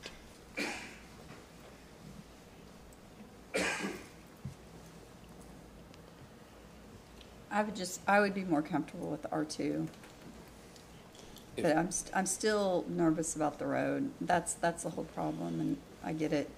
It'll develop eventually, but it's pretty crazy out there. Even whenever you start talking about, I mean, as the council, you're very well aware, you've got a lot of roads and dollars to spread across it, and if there's not a demand that those be spent on that area, then that road never makes it up in the level. So developing along it, one, grants you the right of way to be able to do those improvements that are someday needed. That gets dedicated as part of the development, which is a significant investment in and of itself, and then also starts to create some passion maybe behind your citizens getting behind it and saying this is the right place to spend those dollars and to advocate for that. It would, I would say, even whenever we talk about, hey, the infrastructure should chase the development should chase the infrastructure. If it really got out there, then by the time we get the development behind it, the infrastructure is already needing to be rehabbed. So this is kind of one of those classic examples of it. The counts on 193rd are not as high as. I'm certainly not minimizing it, but compared to some other 2-lane roads that are in Broken Arrow, they're well higher than what you're seeing here, even in the NCOG map. So the light touch that you're seeing along this, I think, gives you the best kind of results and a good project that you can be proud of. I can tell you, we hear from the citizens that we shouldn't build first and look at infrastructure later. And So, there is like I've never had a citizen tell me. And the reality build is, first, this then helps widen us the road. help us get all the pieces together for that to be able to happen. And we'll have to prepare, to Mr. Schwab's case, we'll have to prepare a traffic impact analysis, and that'll come up as part of the plating process. But even figuring out what those requirements would be is another step that we kind of need to warrant and get some support from the council that, hey, these are the parameters that we would support a project here for us to start going forward with the next planning stages. So this is the first step in that.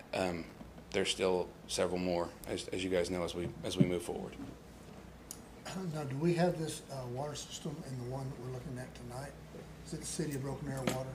So in this particular portion, it would be served by Broken Arrow water and sewer. Okay, how about the south? Is that ruled out for? That is, the east side is definitely rural water.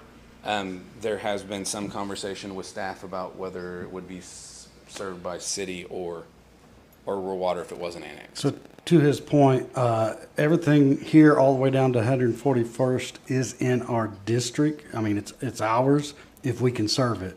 If not, then rural water can if granted permission.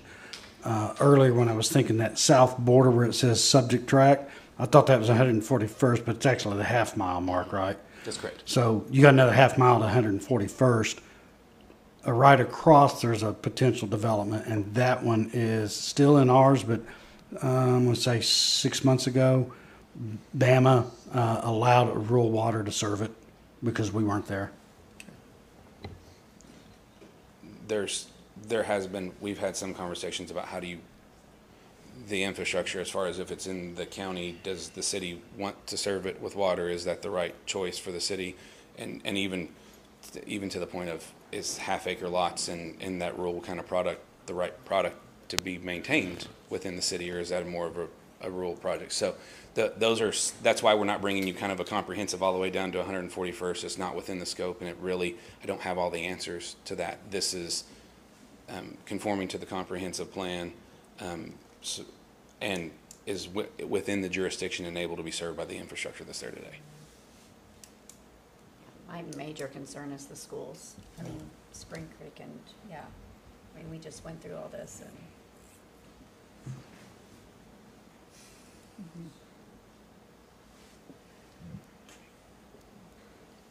Well, that's why I was asking about the zoning, on it too, because the new zoning ordinance, you know what I mean, it's gonna be a few more green area and stuff like that, but it sounds like this is gonna have quite a bit of green area and a reduced, what I mean, structure anyway, it's just so large, Yeah. Which, some of the conversations that we had at the Planning Commission were why not a PUD, and some of those reasons are that as the zoning ordinance evolves, if you have a PUD, that locks us into today's ordinance as it relates to that PUD. So as you change the ordinance and you make a decision that RS3 now is regulated under this, the development falls fully underneath those new guidelines, which is one of the reasons to stay with the zoning code as it's written instead of making modifications, because it does allow those changes to be made by council in a macro sense as it evolves.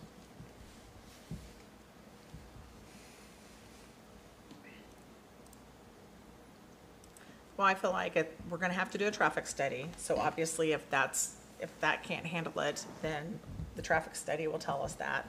It is in our comprehensive plan for this development. I mean, I know the schools are definitely a concern, but even if we don't let them develop there, what's to say that everything around us outside of our city, they're going to let them develop there? Well, that's the and they're issue. Still going to be going to the school, and we'll have no control over that at all. That is the issue, is that things are going outside of our city limits, that are going into our schools that we have no control of, but we have control of what's in our city. Yeah, I'll make a motion to approve BAZ 001-459-2024.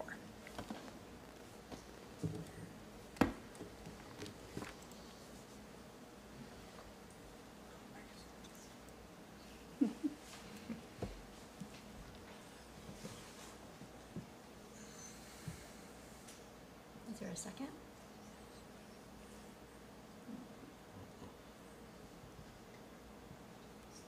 So if there's no second, what happens? It would die for lack of a second. Do we vote on that? No, you just don't second it. No, there's just nothing. It'll just die. You don't have to vote for it to die, you just don't second it. Yeah. Okay.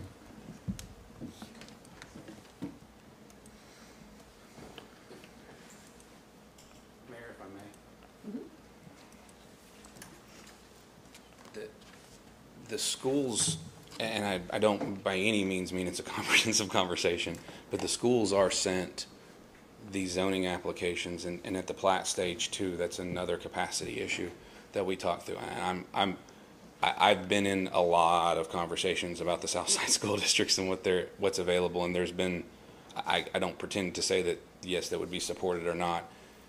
I think that functionally there is another venue that comes in the plat that the school has another place to weigh in on that's not just zoning related, and they have the same opportunities. So even though it's not under this council, remember those zoning actions don't happen in a vacuum without those commissioners or what those have you voting on them too. So those actions all come in separately. This is not I cannot stress enough, this is a 10 to 15 year build out for a project of this size. This is not, these houses aren't going to be even started in 2 years. But I think it's better that we look at it in a macro aspect as a whole project. And they haven't brought up any concerns, so it's not to say that they're not there. So there is an opportunity, and if the council even saw that we needed to go have those conversations, we'd be happy to, but we don't, they're copied and we don't get a response. Yeah. Then we assume it's concurrence that there's not something for us to go and chase after. Councilor Parks and I are on a housing study with the school that we meet with regularly, and there is a huge concern. So maybe you need to have an actual, reach out to them and have an actual And we're happy to do that. I mean, other than the staff certainly does that as part of the application process. I think the large lots, I like. Yeah. But I think that if they were, this is a big area. This is going to be a lot of homes. if the lots were maximized, that's why I was talking about the zoning ordinance. If the lots were maximized, you know what I mean, if it's just, however big the lots are, if it was just a few lots short of that, you know what I mean, it would make it a little bit easier to swallow as far as the putting that many homes in the school district right now. So if it was a R2 or a little bit larger lot, then you're going to have fewer lots in that area. And if council saw fit that they did not feel that an RS3 could be supported, to be very clear, we were trying to do that in coming to it with an RS3 development. Now maybe that's not a far enough step back, because our intent is a 70 by 130 lot. So which conforms to RS2 standards. Right. So if it was, hey, I don't care, whenever you get into those corners, you're going to be RS2, we would welcome that if that was the will of the council to go to that RS2. If it was an R2, because I'm not in favor of stopping development. You know what I mean? I'm not at all. But in maximizing the lot size and more green area, that's why I like the PUD. Now, I know this is not a PUD, but in the PUD we can have more green area, which means we're going to have less lots. But if we had it with the R2, you know what I mean, designate, even in that smaller areas, that's still going to be a few less lots than what we have right now. We would, if that was the will of the council, we would gladly accept an RS2. To my point, that is exactly what we were planning on developing. We just wanted the flexibility in those corners. So that would mean all of them would have to follow? 100%, and we would welcome that. Can we change it to an R2? You can. You can't do it tonight because on the agenda it's specifically for RS3. It would have to be renoticed and republished. I'm just telling you that just for my vote, just for me, that if I knew that it was going to be R2, everywhere, to not do anything looks like a moratorium on growth, and we don't want that. And we want the big homes. So I want all the lots would be big. I think we're doing our due diligence to try to work with the school by doing that. And if there is a place where that kind of feedback is what we need. So if that was the will of the council, and I hear that. There is some question about whether it's a PUD, and if you want to come back with a PUD that locked that in, there is a time that some kind of a feedback from council helps us develop those concepts, and that's really this venue for that. This isn't a take it or leave it. We want to do the project, and it really is conforming to what you're looking for. So, even though they're big lots, I'd like to see it reduced because we're kind of in a bind. You know what I mean? Understand? Yes, sir. Well, and the point of my making the motion to approve it is we have approved a couple of starter homes, and even though our home study said that we needed it, our citizen survey said that we needed starter homes. All I heard other people say is we need bigger homes on bigger lots, and then you bring us bigger homes on bigger lots, and we're not approving it. So, that's why I made the motion, because I'm hearing everyone saying we need bigger lots, and so. But if you get a little bigger lots, it looks like you may get more votes. And that's really that's part of this process. And we still need the traffic study. That's what I said too, the traffic study. Regardless, so to be very clear, but you don't know what to study against if we don't know the lot size and how many lots and what the layout is, which requires some approval of zoning. So I hate that statement. It always is that chicken and egg of, I got to know what we're building against so we can plan for it. But if that was the will of the council, and we could, I know that's not something that we can get voted on. I mean, we would certainly, if it was a continue and re-advertise at the council level was an available option, we would welcome a continuance, and we would support and request it to be back to an RS2. That would be something we wouldn't have any issue with. But my question, Trevor, Amanda, they're having that was So, if this died, but do they still have? They can still come back with something else since this died. So we don't have to table it. We don't do anything. But Planning Commission unanimously approved an RS3, so a lesser zoning. If the council saw their will that they would table it and enough time to advertise, an RS2 could be brought back to the council as it's lesser than what the Planning Commission already unanimously approved. So if it died, we go back through Planning Commission to see the same conversation that would come back here. So what I would ask is if we could table it and ask for that RS2, that would start that process and save us the time gap that we have in there. I'll make a motion to table it. What? If that will help, if that will be. Can we do that without going back to planning? They're still busy. Yeah, they're still, yeah. That would work. You're conferring, Counselor. I'll make a motion to table it, since that will work. I'll second it since it will work.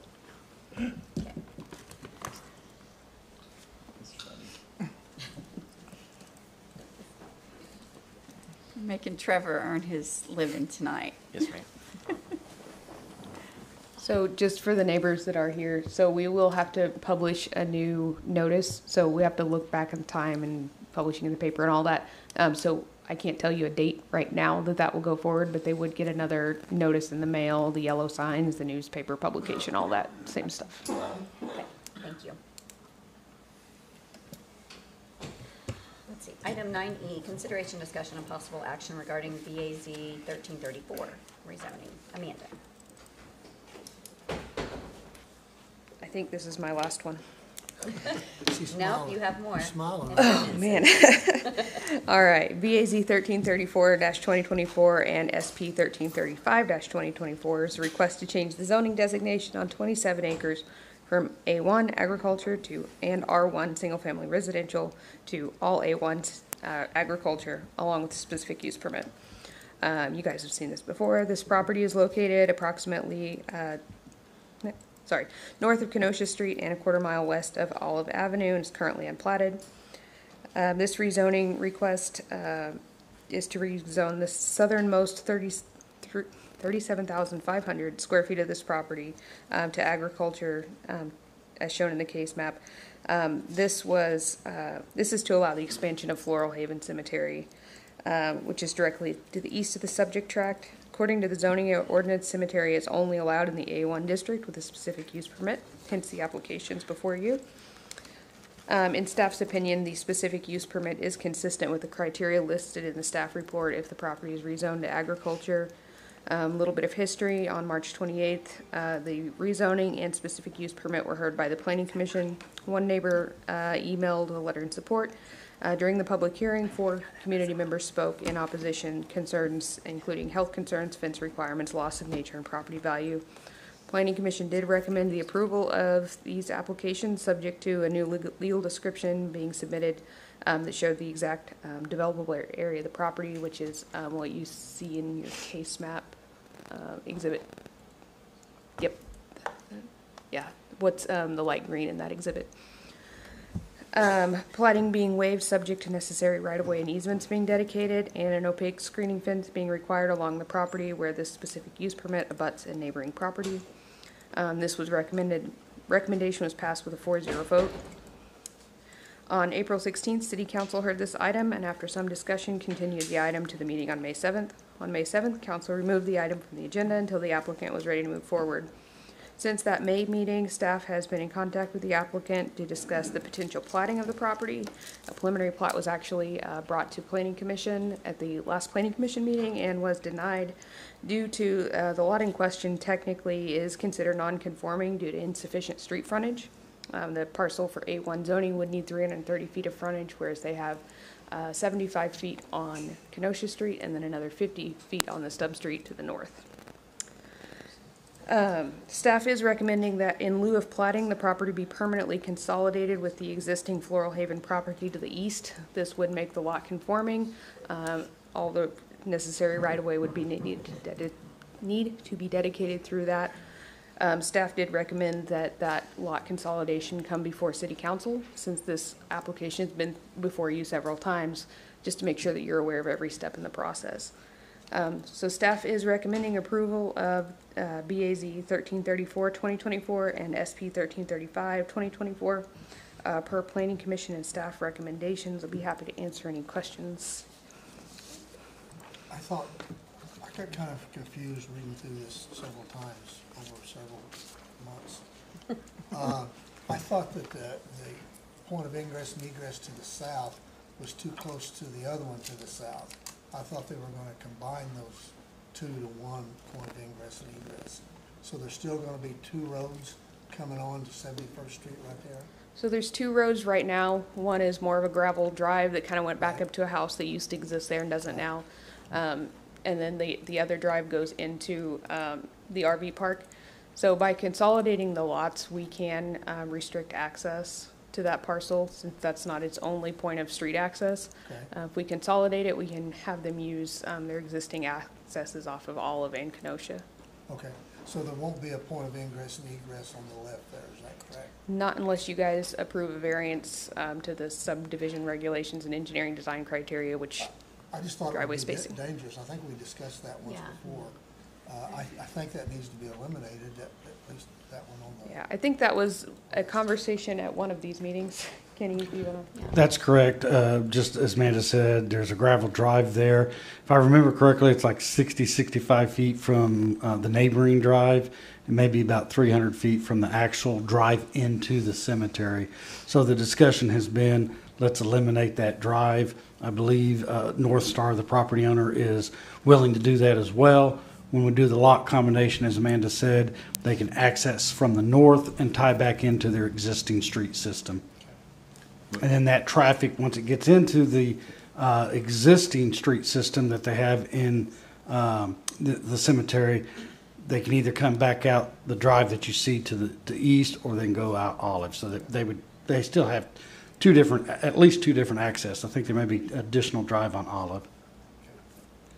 But I don't think we've addressed the issue that we had last time, as far as if we don't have that access on 71st, all this traffic's going to go back into the cemetery, back onto Olive, which we haven't been able to get anything. Well, I know it's in the works, but we haven't figured out what we're going to be able to do yet as far as widening Olive due to other issues. So we really haven't assuaded that concern that we had last time by just combining the lots. Hasn't addressed that. Yes and no, because they can. Once it's combined and it's connected, they can still come out on Kenosha, because it does go all the way through, so they can connect and still come out to Kenosha. But to your point, they could also go out Olive. That's correct. With respect to the right-of-way along Olive, we have sent. Essentially, we had that condemnation hearing. That was the award was in their favor, and we decided not to pay in, and that issue is closed, and we have sent new right-of-way documents to them and are in the process of trying to acquire a substantial amount less. I believe it's going to be a lot more favorable for both them and us. So those have been sent in, but we are waiting for the final appraisal so that we can actually make the final offer. But it will be less than the original offer that we sent. Right. That's why I'm kind of surprised it's coming back and we haven't got any kind of conclusion on that yet. That's the whole reason we paused it last time. Yes, sir. So it's going to put more traffic back on Olive Street. Yeah, and we don't need any more traffic on Olive. Their attorney is here, correct? Yes, he's back there. What was the reason for us, now we don't have to acquire as much right-of-way? Did we totally change our plan, or what? We have done a substantial amount of changing. We've moved the road a little bit to the east. We've looked at anywhere from 3-lane, 4-lane to 5 lanes.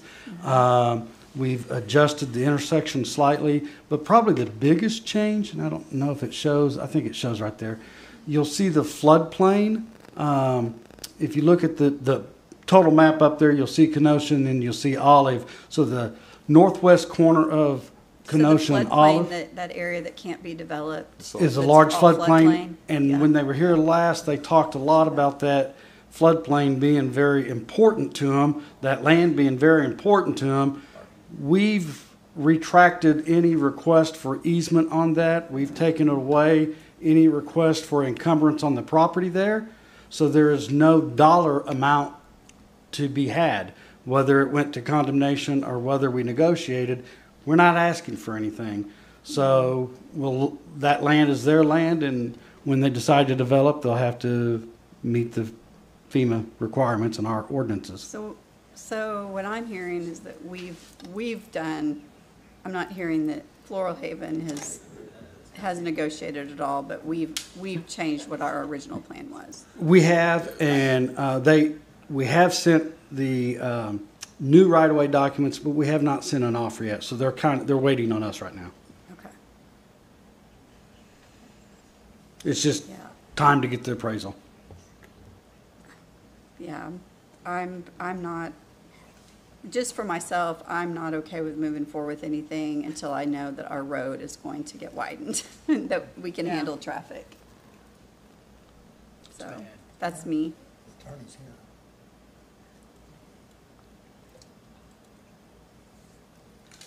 I don't know that, I mean. Their attorney is here, if you want to Do call you him have up. anything you want to add? Has anything changed? You can come in. I mean, I'm sure he's, we can table this again. Well, I honestly thought that we were gonna hear more information Yeah. on Olive tonight, Or and we that's can- why it was or we back can on the just agenda. deny it, because I'm about tired of it coming for me, so. Well, why don't, Lou Reynolds, 2727 East 21st Street, Tulsa. Well, why don't this council, I would recommend that you continue the meeting till September, I believe you have a September 5th meeting, because a whole lot's gone on since I was last here, and just waiting on some more information for the city to try to push forward. So rather than rehash Olive, which I believe is a red herring to all this, but it's emotionally charged, this process, let's continue it and see where we are. Okay. Would be our request. Thank you, sir. Is September 3rd going to be, is that the next meeting? Yes. Will that be enough time? We're expecting the appraisal anytime. Actually, it's probably due by Friday. If not, it'll be early next week. Then we could get the actual offer to them no later than next week. And then just depending if we get it in time, if it's not the 3rd. If Yes, it's ma'am. not- Correct. Okay. Okay, do we have a motion? I'll make a motion to continue this item to Tuesday, September 3rd. Second?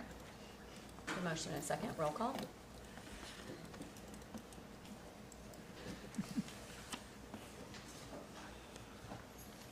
All right, there are no preview ordinances.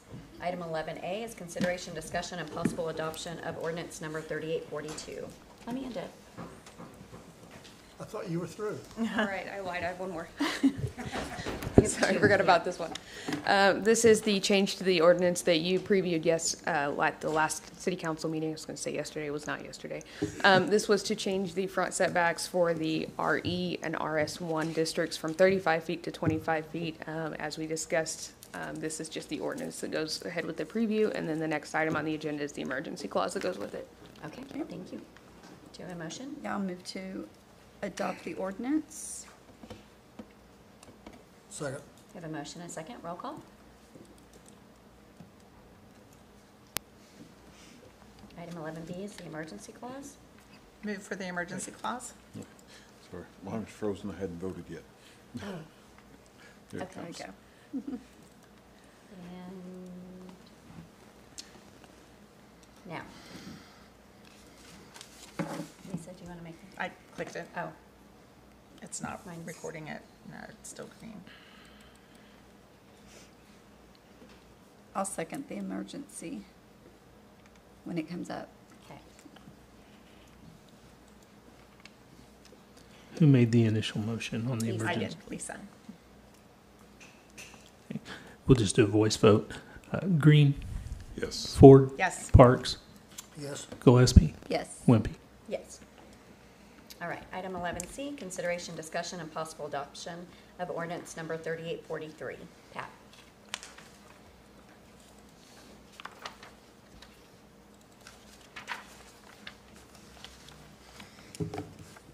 Good evening, Mayor, Vice Mayor, Councilors, Mr. Spurgeon. I'm Patrick Wilson, the Stormwater Division Manager for the Engineering and Construction Department. The item before you for your consideration is an update of Chapter 25 of the Stormwater Management Ordinance. The preview ordinance was before you presented July 15th, 2024. The change updates the floodplains, the definitions, and consolidates design criteria into the Engineering Design Criteria Manual. Also, since this time, we have added one addition to this, which was a definition of the Deputy Floodplain Administrator. Staff, we do recommend passage of this ordinance of 3843 and approval of the emergency clause, which would be next. I'd be happy to answer any questions. Are there any questions? I'll make a motion to adopt, I'm sorry, were you asking? No, I just had a question to make sure that what you wanted added was added to what we're voting Yes, sir, it was. on. Okay. I didn't hear what you asked. It's okay. I didn't want to interrupt. I didn't hear what you asked, Johnny. I just asked, he said that it was gonna be, he added a little bit to it. Oh. I just wanted to make sure it was in line. There's a definition, the deputy floodplain administrator. That was not in the original ordinance in the one that was passed previously. This is a new position that will be appointed by the city manager. He said it was in there. Okay, thank you. I'll make a motion to adopt ordinance 3843. I'll second that motion. I have a motion and a second. Roll call.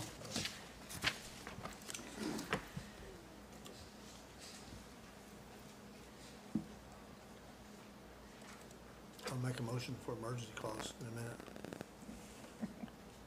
There you go. I have a motion and a second for the emergency clause.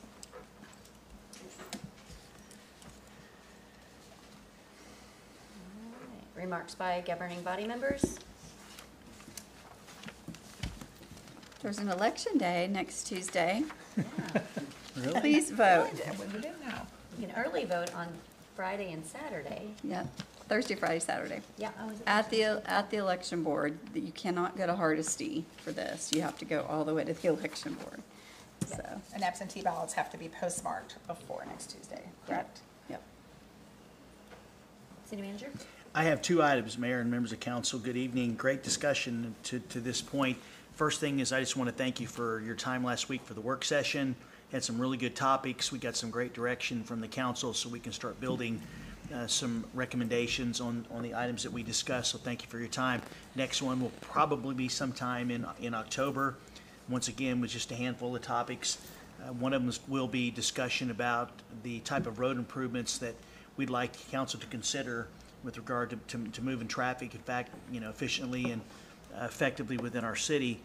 And the only other thing, because I know we have a lot on tonight, is that the mayor and I are serving on the selection committee for the new chamber EDC president, CEO, and we started the face-to-face interview portion of the recruitment, and we've met with 3 really good candidates. We have one more later this week, and then I believe the committee from the chamber EDC will be at a point that they'll probably start proverbial whittling down to the final 1 or 2, but feel really good about it. It's been a great summer with Jim in the interim position and working with Amber and their entire team. Lori Lewis and several of them are here tonight for an item that's on the EDC, the beta agenda, I should say. So just want to let the council know is that a lot of folks are interested in coming to work for Broken Arrow, so we're excited about it. That's all. All right, we do have an executive session. I'll move to take a brief recess to go into Bama Beta. Second? The motion and a second. Roll call. Green. Yes. Ford. Yes. Parks. Yes. Gillespie. Yes. Wimpy. Yes. Call the Broken Arrow Municipal Authority meeting to order. Roll call. Green. Here. Ford. Here. Parks. Here. Gillespie. Here. Wimpy. Here. Are there any items to be removed from the consent agenda? Make a motion to approve the consent agenda. Second? I have a motion and a second. Roll call. There we go.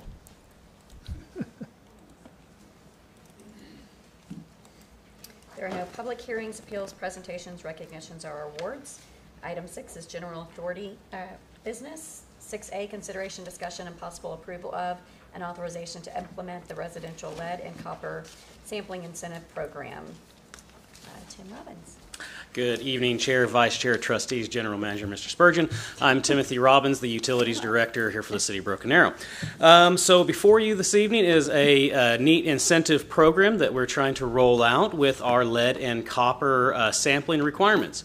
If you recall back to last December on Mr. Vokes' last presentation, he talked to you about lead and copper sampling as it's required by the EPA and as passed through with the ODEQ here at the state's level. So currently our program is that our staff is sampling roughly 50 locations, well, exactly 50 locations throughout town with residences that are in the date range of 1982 to 1987. So this specific range is testing, grabbing samples inside houses, testing for lead content in copper lines that have possible lead soldering. That's in that date range. So the state requires us to do the 50 samples. It used to be 30, but recently they've increased it to 50. And this is all through a volunteer basis. So since 2014, our staff has been producing these samples in coordination with volunteers throughout town. Well, here recently we've been kind of struggling with some participation, so we wanted to kind of come up with some incentive program to bolster not only the participation levels, but also bolster our total residential houses sampling pool that we can pull from. Currently, we have 138 designated locations, and we would like to try and bolster that, as well as bolster the participation rate through a new program that we would implement with a $50 incentive credit to each individual that participates in the program. So as we would select the volunteers, they would be from a random pool. So we would be getting that of the 138, we would start with a randomizer, so it's completely random, and we would be working through that pool. With this program, we would like to implement it this year to try and help us with our current sampling period. But another benefit of this is we do expect that the state is going to increase our sample requirement to right at around 100. In this next year's cycle, possibly over the next few years. We don't have a lot of definite answers from the state on that, as the lead and copper rules are really right now kind of evolving. So with this program, it's the total cost would be around $2,500 for this first year, and then it would go to $5,000 if they expected that increase. So we do have that in our current year's budget. So if you have any questions, I'd be more than happy to answer. Questions? My question, so people won't give us a sample of water? So, I mean, I'm like, I have people, I go to doors every day and they offer to give me water. Like, so I'm like, I'm collecting water along the way. Yeah. That's so, okay. Well, and it's a nice way to, thank them for their facilitation in this process as well. So, So my question, I know you said it's completely voluntary and there's 138 homes in the sample size. Is there a cap? So can all 138 volunteer? Or are we capping it at the 50? Or just at the 50. So just at the regulatory requirement that we have. The first 50 that come to you. Yep. Each of the actual samples themselves are rather expensive. The tests are around 200 to 250 right now. I just didn't know that if once we put out an initiative or incentive, then everybody's going to want to come and get their $50. I know it's not a lot, but still. Yep, absolutely. It'll be completely random, the first 50 out of that pool. Where's the sample taken from in the house? So it is actually from the tap in the house. We give them what they would do is we would contact them, make sure that they're on the list to do it. Then we would drop off a sample container on their front patio. They would go in and just fill it up at their tap and then place it back on the front patio for us to pick up and collect. Did you have something, Mr. Schwab? Just going to state that it is a random selection, so we're not picking that way. It's just going to be random. Kind of the opposite of the Amazon man. Certain houses, we're picking up, they're delivering. certain older subdivisions, is that, like, it's specific subdivisions, right? It's a very specific subdivision. Yeah. It'll be in construction dated from 1982 to 1987. Okay. Yeah, it's based on the age of the specific age of that home. Mm-hmm. Okay. So you guys will reach out to those subdivisions? So what we would do is the next step on this is we would push out with our community development or our community outreach team, and they would leverage all of our platforms and our utility billings to solicit for volunteers, and then they would submit to us on a email with their registration form. I'll make a motion to approve A24-1116. Second.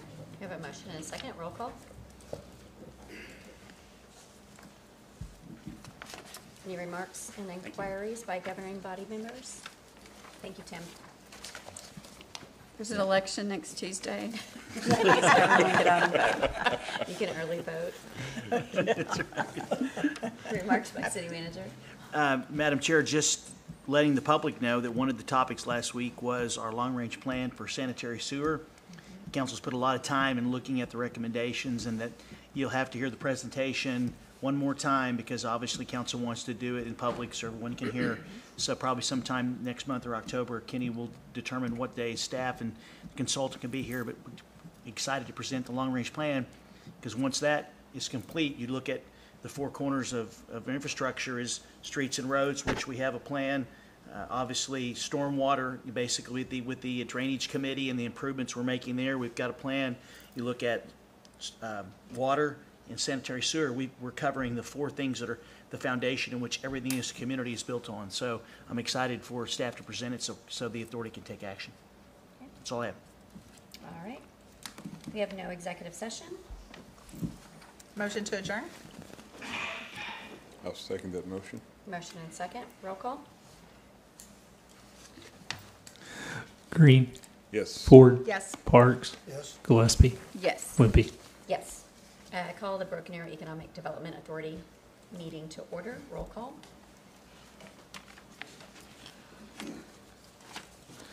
Green. Here. Ford. Here. Parks. Here. Gillespie. Here? Wimpy. Here. Are there any items to be removed from the consent agenda? Move to, no, move to approve the consent agenda. Second. We have a motion and second. Roll call. Item 5, public hearings, appeals, presentations, recognitions, and awards.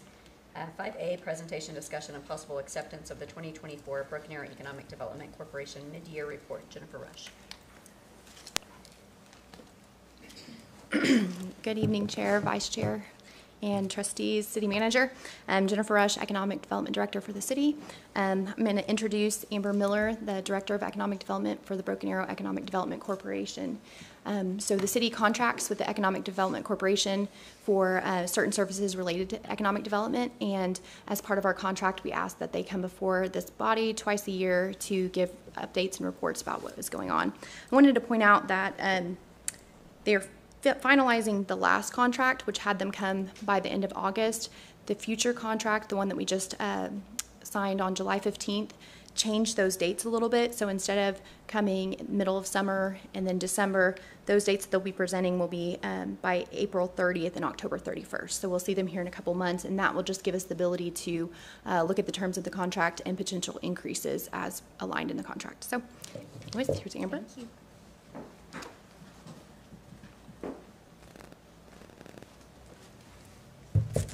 Good evening, Mayor, Vice Mayor, Council, and Mr. Spurgeon. Thank you for the opportunity to present the Broken Arrow Economic Development's mid-year accomplishments. As you are aware, the first half of the year has been marked with change. And we have a few new faces on staff, one being Jim Fram, our interim president and CEO. He began with us in June, and it has been an absolute joy really having Jim on staff the last few months. His leadership, his guidance have really propelled us and taken us to the next level, and we are so thankful for his time. He has made quite the commitment of time and dedication to this city and our organizations.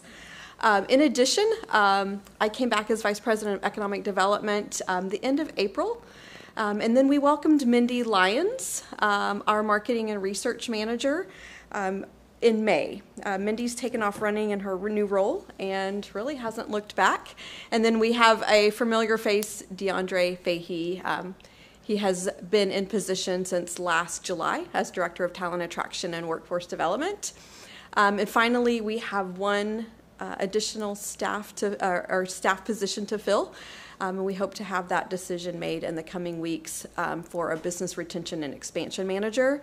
And I can say at that point we'll be fully staffed, and for the first time in a long time. Yeah. So very happy with where we are. Moving on to our mid-year snapshot. Can I drive? Or so this is just an overall snapshot as of July 31st, 2024. So you can just see the number of, we've just given a snapshot on the number of BR&E projects. We've got 22 current projects open, which equate to about 560 potential jobs and $124 million in capital investment. It's been a busy year so far for new business attraction, and I will say those 20 open projects are RFP, so those that we get in from the state and regional partners and direct prospects. There is a potential for over 2,900 jobs and almost 1.3 billion in capital investment. We have responded to 8 of those RFP projects that have come in, and we have had those. That has resulted in 4 site visits. I will have an update on our next report, hopefully for adding a 5th site visit that we have this week. That's a pretty significant site visit. Workforce and talent attraction, we've engaged with 111 job seekers. That's resulted in 7 direct job placements, 78 company engagements, and over 2,900 students engaged through our career awareness efforts. Some BR&E accomplishments. The first one that I would like to mention is 60 new jobs are coming to Broken Arrow through the expansion of BD Tronics. With an average wage of $66,000 a year. Creoaks on the healthcare side of things, building a new mental health care facility, adding 130 healthcare jobs with the $4.5 million capital expenditure. Nearly $900,000 was awarded to 8 Broken Arrow companies through the Oklahoma Innovation and Expansion Program. So very proud of the innovation that's going on in Broken Arrow with our Broken Arrow companies. So Broken Arrow had, of all suburbs, had more OIEP awards than any other suburb in Oklahoma. And then a manufacturing focus, we launched a marketing campaign to highlight some local manufacturing or local manufacturers with our partner Venture Film Studios. In addition, we have helped celebrate PACCAR Winch's 100 years in business this summer. So very proud of their accomplishments as well. With new business attraction, Drilling Resources broke ground on a 16,000 square foot facility at Creek 51 with $2.5 million in capital expenditure. So excited to see some movement over at Creek 51. As far as some site readiness, we submitted 5 sites with the partnership of the City of Broken Arrow and Wagner County to the Oklahoma Sites Ready program, which will be evaluated by a national site consultant. We received word last week from that program that we should have more information and follow up the end of August with the next steps. Regional marketing, I had the opportunity to participate in Tulsa's future New York City marketing trip where we engaged with 10 site selectors that are heavily in the manufacturing industrial sector and to promote the City of Broken Arrow and our region. Workforce and talent attraction. We did launch a new website, a new talent attraction website, BNBA, in January. We did feature an updated logo and branding, really to kind of set it apart from new, cleaner look and to set it apart from the Chamber and the EDC. It's a standalone branding. Through career initiatives, we hosted another Healthcare Career Day. I think this is Healthcare Career Day number 3. It's an annual event each April, having an impact on over 2,800 students. Had 50 volunteers from regional healthcare employers. We also hosted our second annual summer STEM camp where we had 28 students participate in the manufacturing and healthcare sectors with hands-on activities with 10 local employers. That's always a big success, and it's fun to see students that participate in the freshman and ninth grade summers or career days selecting to participate in the STEM camp, and that just kind of solidifies that impact that we have on them as ninth graders, that they're self-selecting to participate as sophomores, juniors, and seniors in our summer STEM camp. And then from the career fair standpoint, we hosted our spring career fair and had 28 employers in attendance with that. And then entrepreneurship. We initiate a project to assist and foster the entrepreneurship in Broken Arrow, consulting with a consultant through the International Economic Development Council. That project is current. The assessment has been completed, or the final report is ready. We are just waiting to roll that out with our onboarding of our new CEO. So on hold until we have a new CEO named. And Arrow Forge, we have a name, we have a logo, we have branding for our district in South Broken Arrow. And we have a date set for our groundbreaking for October 4th, 2024. So a lot of work has been going on for Arrow Forge, and very excited for the next steps for that area in South Broken Arrow. So we'll continue those conversations and work on that. And then from a research, administration, and advocacy, the Grounds for Development, our annual publication, was published in 2024. We are also onboarded a new CRM, EDOIQ, which is the same CRM that the city's team uses. So this will help us improve our project management, better align with the city on projects and sharing that information back and forth.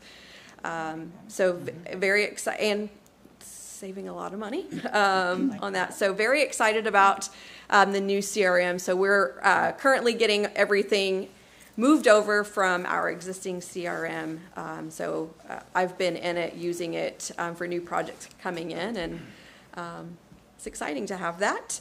And then our staff also participated in BA Day at the Capitol to advocate for economic development in Broken Arrow with legislatures. So tremendous progress has been made the last few months, and there's even more to come that will continue to drive economic growth in Broken Arrow.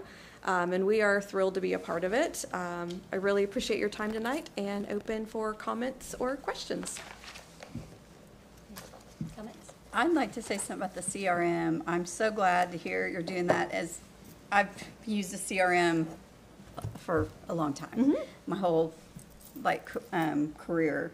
And I will say sometimes it's hard, because especially if you move to a new CRM, and plus you're sharing things, and you're like, I know me personally, I became very proprietary over my customers, and it was hard for me to share information because you put it out there, and you're entering in your stuff, and everyone's going to see it.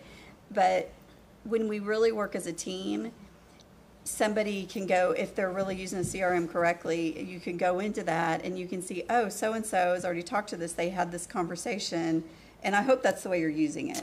Okay. And so, it's I don't even know if that's how you're using it. But it's one piece of it, and it really helps you to know, what everyone is talking about, so everyone is on the same page, and you can set codes for certain, whatever your criteria is, and, whoever's the lead on that, but it's just so important. It is. And I'm so happy to hear y'all are doing that. Transparency and open dialogue and just collaboration. Right. It's very refreshing. Yes. Thank you. And I want to say, kudos to you, Amber. Thank you. My daughter and I just got our business open a couple weeks ago, and I want to tell you, you and Jennifer Rush and Brent Brassfield, you were so encouraging, like not just to me and everything that went on with us opening our business, but we have learned so much from you guys. You've shared, and Madison has mentioned all of you so many times. And so when you think about when you think about a young business owner that you've made a difference, and now we have 3 new employees because we've hired 2 employees already. We had to. It's been crazy. And but it's just, and that's what I always say, that small businesses are the backbone of our economy, and they really are, and y'all are making such a huge difference. So never forget that. And I just want to tell you personally how much I appreciate everything y'all are doing. Thank you. I still talk about her business plan and her coming into our office last April. Yeah. I mean, over a year ago. Yeah. 18 yeah, months it's a ago. long process. 18 months ago. Right into it. And that she did that all herself. And it's exciting to see that young entrepreneur spirit. And then now seeing it open. So it was very exciting to go. And you've come in and you sat in the boat. I sat in the boat. Yeah. All right. Thank you. Thank you. Sorry, I didn't mean to take over you guys. Anybody else? Just one comment, Madam Chair. I'm going to circle back something the Vice Mayor said about the CRM, how it's used.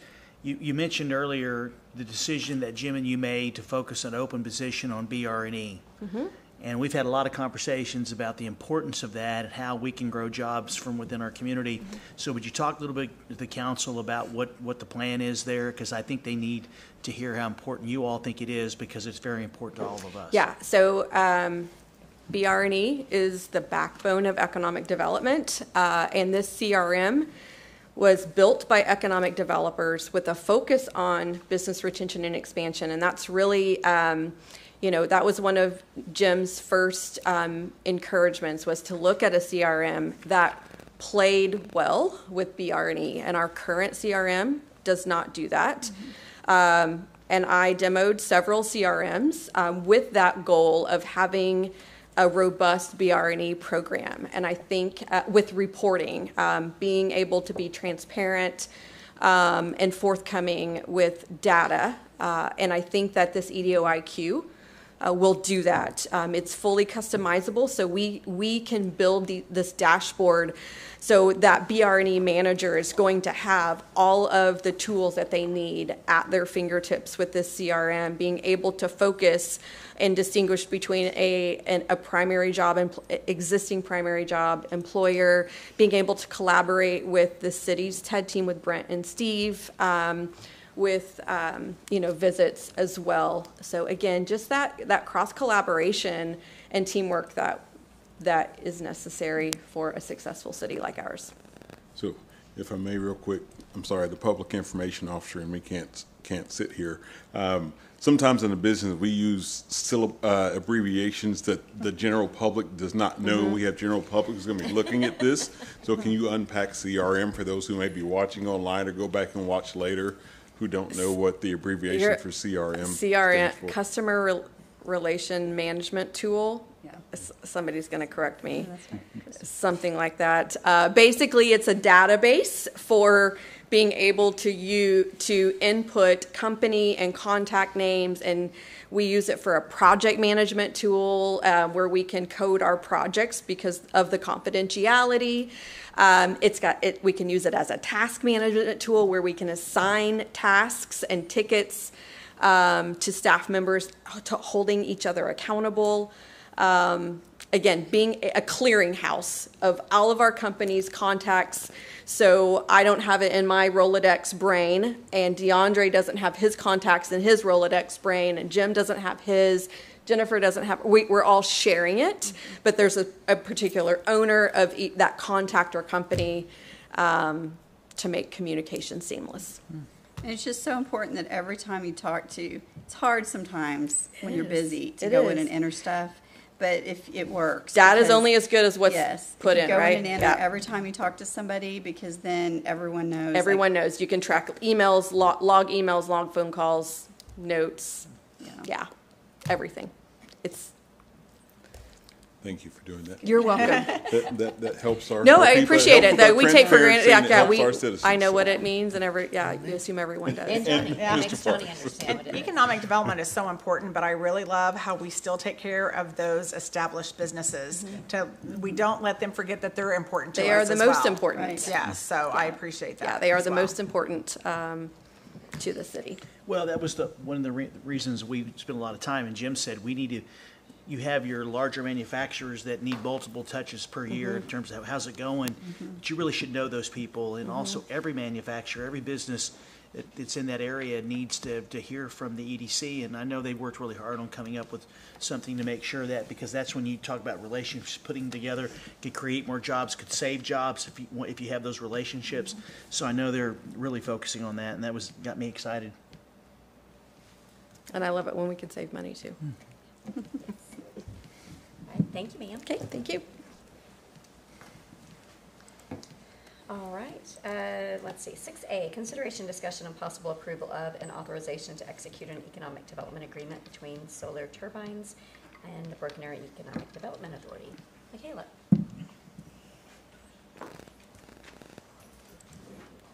Good evening. Michaela Barton, Tourism Manager, but I get to talk about economic development tonight, so that's exciting. So before we hear from Dave Simon, General Manager of Solar Turbines, and go over the proposed economic development agreement, I just want to give an overview of the history and development of the fund that is allowing the city to support economic growth projects like the one you will hear about tonight. So in February of 2023, Broken Arrow voters approved a 25-year renewal of the city's franchise with PSO, Public Service Company of Oklahoma. As part of that franchise agreement, PSO collects a 2% franchise fee and now a 1% economic development fee, which technically passes over to the city. So this new fund was created with the intent to be used specifically for projects that contribute to the future prosperity of the city. Soon after the 1% economic development franchise fee was passed by voters in April of 2023, so 2 months after, City Council adopted a formal incentive policy which was written with specific guidelines and an outlined approval process. Projects considered for initiatives within this policy must contribute to the growth of Broken Arrow through specific goals such as diversifying the local economic base, retaining local jobs, creating quality new jobs and opportunities, create new capital investment, increase sales tax revenues, and increase ad valorem revenue and property values. The project that you'll hear about tonight checks many, if not all, of those boxes. Solar Turbines is the first organization that's gone through this formal application process per the new policy. They submitted their request back in January of 2024. The application was reviewed by the Broken Arrow Economic Development Team, which includes members of city leadership as well as staff and board members from the Broken Arrow Economic Development Corporation. The team reviewed the application to confirm eligibility based on the policy, and then they made a formal recommendation back to the city. After a few rounds of revisions, what you see tonight is the proposed economic development agreement was approved on August 15th by the EDC board as well as recommended by city leadership. So you'll hear from Solar Turbines in just a moment, but I'll talk about what their project includes and what the application included. So it was, they're working on an expansion project at their current Broken Arrow facility. It includes a 22,000 square foot facility expansion to allow for 6 additional machine tools and 20% production increase over their current maximum capacity. The expansion will encompass an extension of the current production space to include slab, walls, roof, and infrastructure, including additional electrical support and compressed air. Additionally, the project includes a 38,000 square foot slab poured on the exterior for additional inventory storage. The expansion plans will require a $15.5 million capital investment over the next 3 years and will create an additional 29 net new direct full-time jobs at the facility.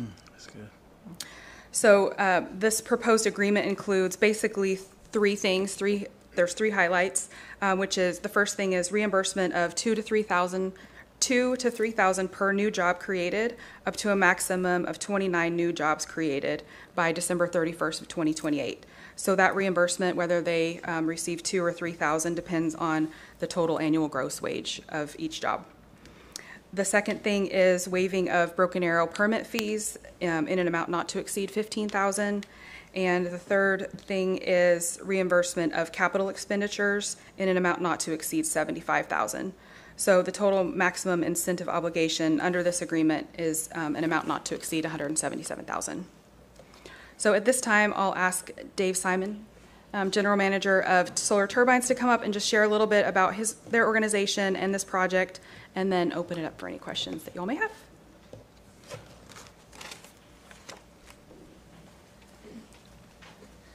Good evening. That's short enough, right? Thank you for having me this evening. I appreciate it. And as I was introduced, I'm Dave Simon, the General Manager of the Solar Turbines facility. I think several of you have we've been fortunate to have you come visit us, and if you haven't, we certainly welcome it. It's a lot more impressive on the inside than it is on the outside. So when you get inside, you'll see a lot of big machinery. We do heavy-duty CNC machining of very large engine and gas compressor components. Formerly, it was RDS, and Solar purchased it in 2015. We've been growing and developing our employee base and expanding as much as we possibly could within our current footprint. Just to give you a little more background on Solar Turbines, we're based out of San Diego, California. Don't hold that against us. But we have facilities in California, Texas, obviously Oklahoma, Mexico, and the Czech Republic. And I bring that up because out of this facility in Broken Arrow, we actually ship products to all of those locations, including the Czech Republic. That's right. We manufacture gas turbine engines and gas compressors for the oil and gas industry, so we love oil and gas, along with power generation, and we're actually starting to delve into the database market, where they have a real need for power generation because it's too big for the utilities. And so that's why we're experiencing a lot of this growth, is between the oil and gas market and now potentially data centers. We're growing very fast. So that's the need for the expansion. Excuse me.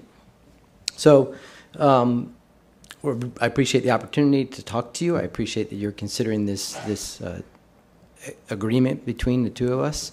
I'm trying to think about it. And just to give you a little more history on the facility itself, about in the last 3 years, we've grown from 130 employees to 174 just in the last 3 years. And one of the growth spurts we hit, we're really struggling with hiring people, and through our relationship with the Economic Development Corporation, we actually were able to hire some of the employees that were let go or being let go through Baker Hughes. So that was a very good relationship, where it demonstrates our relationship with the City of Broken Arrow to really help us grow and also absorb some employees that might have had to go elsewhere. Sure. So we do appreciate that as well. Thank you. Thank you. All right. So was there action to be taken? Just a couple of things, Mayor, whenever. Yeah. Sure. So obviously this is exciting for many reasons. Is number one is that the confidence the voters showed when they renewed the franchise agreement, and they understand the importance of having some funds available to be able to offer some incentives to those that qualify, and council determine what those qualifications are. And Michaela eloquently outlined, exactly what would qualify for that. This is being the first one. Obviously, many times I said during that campaign process is that we were going to be completely transparent about how those dollars are spent, because they are the customers' funds, and they need to know. So I think this whole process has demonstrated how open and transparent we want to be with regard to how those dollars are spent. Third, wow, a company that's been here for many years, making additional investment, 29 jobs, really good paying jobs, and being able to reimburse those based on the policy, I think is great. I've met with the folks at the company and their representatives. This was brought to the EDC, which talks about in the policy. The EDC and the board members that were a part of the review committee looked at this and determined this was a good investment of the city's dollars. As Michaela had mentioned, they were very excited about supporting a local business, which really this would be, business retention and expansion. So you've got that element that's in here. And then I gave some parameters on what I felt like would be appropriate to spend in terms of making recommendations, and then the agreement was put together. So I'm excited about recommending this to you because I think it qualifies, as Michaela eloquently put, it checks the box on many of the reasons why this funding was needed to help those that want to make additional, in this case, investments in our community. Absolutely. You know, I thought, I read through it twice, because it looked so good. Compliments to the staff. You know, we've got economic development monies for economic development process, and it was really a good job. And I'm really proud, as the city manager said, really proud of the staff on this and working with this and using funds that directly are supposed to be used for that. So I was very pleased with that. Okay, so do we need to, I don't think there's any action, right? Do we need action? Yes. Yes, we need to approve. I'd make a motion that We do. approve the process as presented to us tonight. I'll Second. Oh, go ahead. A motion in 2 seconds on this. Roll call.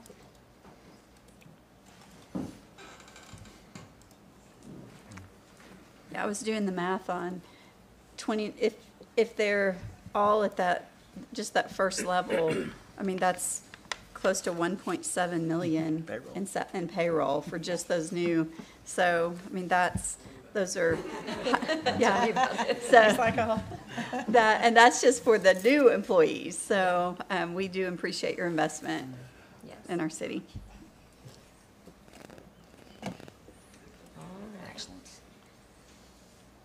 Item 6B is consideration, discussion, and possible approval of an authorization to execute a first amended economic development agreement by and between the Broken Arrow Economic Development Authority and Peak Development Services. Norm. Good evening, Chair, Vice Chair, trustee members, Mr. Spurgeon, Norm Stevens, Assistant City Manager Administration. I am here to talk about the 14-acre tract located north of the Creek Turnpike and west of Aspen. I would be less than honest with this board if I told you that I'm happy about being here because it means that an agreement that you all approved in January of 2024 has not progressed at the rate that we thought it would have progressed. If you'll remember, during that meeting, a developer made certain assurances to this board about the 14 acres that is he was going to pay $2 million for. And one of the things that got this board's attention was the fact that there was going to locate a 8,000 square foot Texas Roadhouse restaurant. And obviously a sit-down restaurant in South Broken Arrow is very exciting and very much needed. Over the course of time, it became difficult to see progress and even to get the agreement signed. It was finally signed on April 11th, and that developer had moved over and had brought this to a group called Peak Development Services. And about 60 days ago, I had the unfortunate task of telling the city manager that this developer was not going to be able to deliver on the Texas Roadhouse due to the fact that Texas Roadhouse site selector had chosen a different location. That's not uncommon. Matter of fact, it's uncommon for someone to be able to say, yes, I'm bringing you this restaurant before the contracts are in place. That's what gave a level of excitement, although a certain level of caution about the project. It was determined that they could not move forward with Texas Roadhouse, and he was having difficulty recruiting a sit-down type restaurant that this authority wanted to see to that site. Mr. Spurgeon and I had a very long and to the point conversation with that individual, and it was decided at that time through both the ownership of Peak Development and through Mr. Spurgeon's leadership that we were going to bypass that person and move to us talking to nobody but the partners. and that's what I've done. I will tell you this, I am not by nature an optimistic person. And if you all know me, you know that to be accurate. Yes. After talking with Mr. Ben Page and Clint Anderson, who are the partners, I have a modicum of optimism flowing through my veins right now that we're going to be able to get something on this this piece of ground that is going to be a good project. At the end of the day, all that anyone sitting on that board, and particularly the man who I answer to, want is for the developer to do what the developer says they're going to do. The ownership and partnership of Peak Development have assured me that they are prepared to deliver on that. What I'm bringing you today is the First Amendment, and I am trusting the only amendment to this economic development deal. And what we're looking at is Peak Development will complete their due diligence no later than September 18th, 2024, close on the property 30 days thereafter. Immediately after closing on the property, Peak Development will start the process to replat the property, breaking the parcels apart for the different users. They will develop or recruit a mid-tier hotel such as a Hilton Garden Inn, Ramada Inn, or Embassy Suites. They will continue to develop a full-service restaurant. One of the things that I brought up is if they have filled out the rest of that development but are unable to secure that sit-down style restaurant, that this board would have the opportunity to buy that at least 2 acres or greater back for them for a price of $4 a square foot. I've been in contact with a commercial broker who I trust tremendously, and he advised that at that point, that land will be worth somewhere between $24 and $26 a square foot. And then this board can choose who they want to sell that to. The last thing is that Peak Development understands there will be no additional incentives provided to them. The gentleman who is coming in is Ben Page. I've had many conversations with Mr. Page, and he is a partner with Peak Development. And with the chair's permission, I would like to invite him up and allow him to speak to the company's plans to deliver a successful project to that site. Okay. Mr. Page?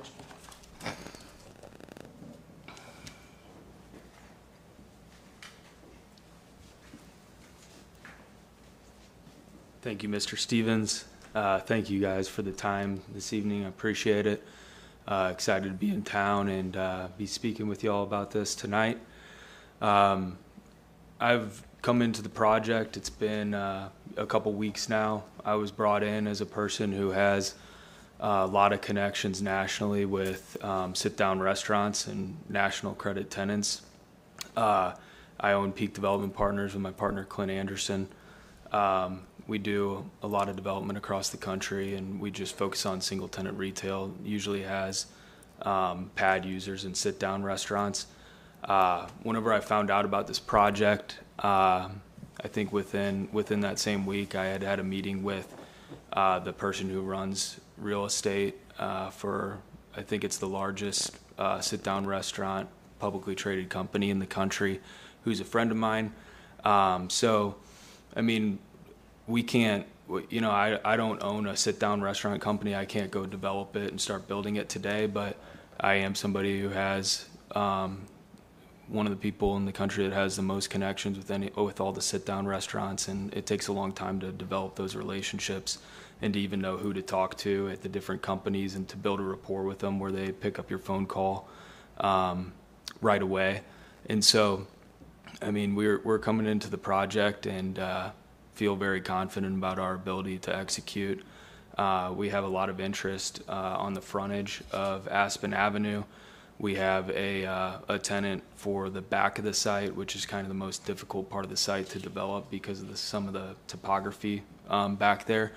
But that really leaves the sit-down restaurant piece, which is in the middle of the property. And we're working on it every day, you know, to figure it out. We definitely don't want to sign up for anything that we don't think we can deliver on, that we're very confident that we can. I have 2 kids under 2.5 years old, and so, you know, I'm not here to waste time or to try to do stuff that I don't think that I can perform on. And the approach that we took with letting y'all buy it back at $4 a foot is just that, you know, we're going to go perform, and if we don't, we're held accountable, and you can buy a piece of property back that is worth substantially more than what we paid for it. And so that would be a good economic benefit. But yeah, you don't want to own it, and we're going to do our job to make sure that you don't have a situation for the city. So. Any questions? No. Any remarks?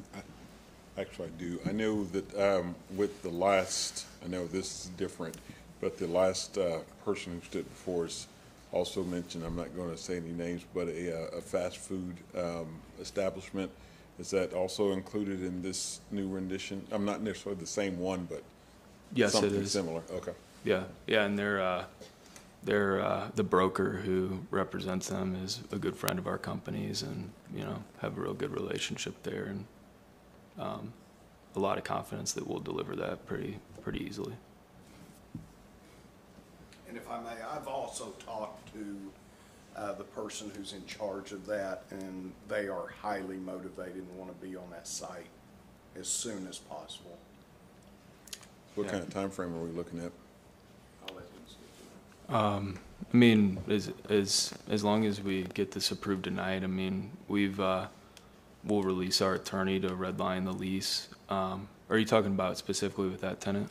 Just the project in general. Oh, I mean, what we're gonna do is, I mean, we would probably even close on it earlier if you guys really wanted us to, but I think our plan right now is to close on it mid-October.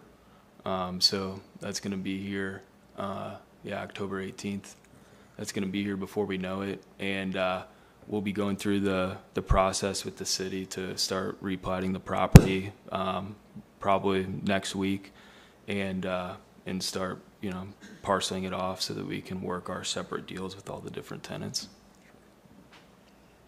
I know the citizens of South Broken Arrow seeing, and I mean, I'm all for every business coming, but I mean, like one more fast food restaurant come up in that area, people are gonna, I mean, they want something else at this point. It's a lot of fast food. Yeah. It's a lot.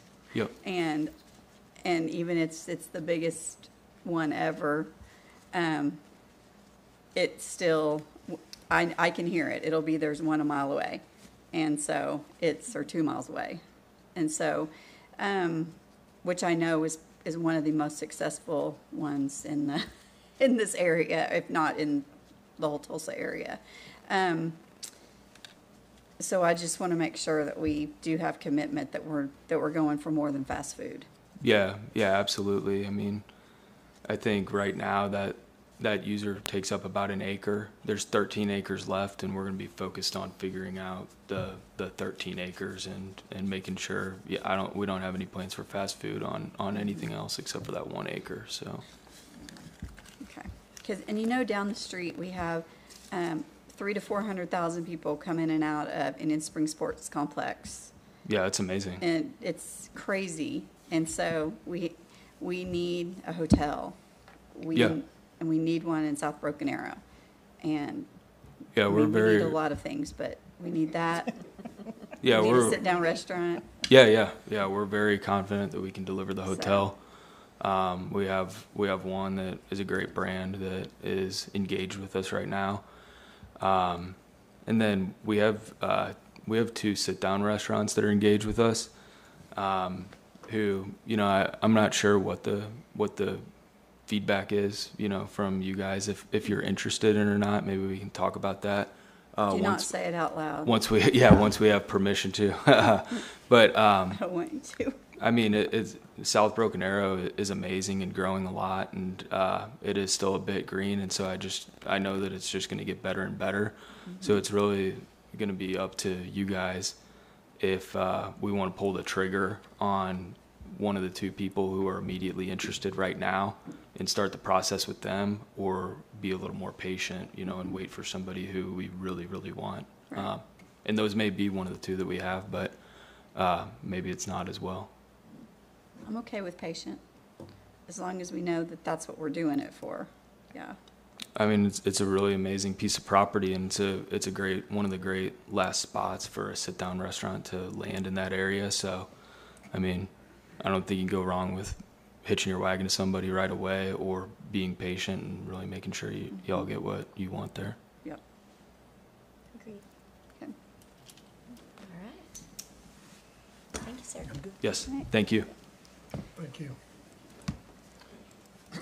I'll make a motion to approve.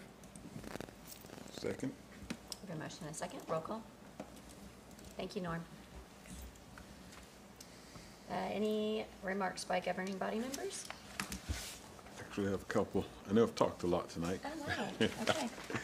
One, first of all, I'm going to say, in my short tenure here, I think this is the only meeting I haven't seen Charlie Bright before us. I know he's here. I don't know what happened, but we miss you, Charlie. Noted.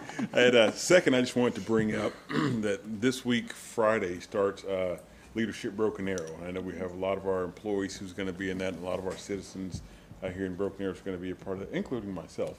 And so it's got a great opportunity. So we're excited that's being put on.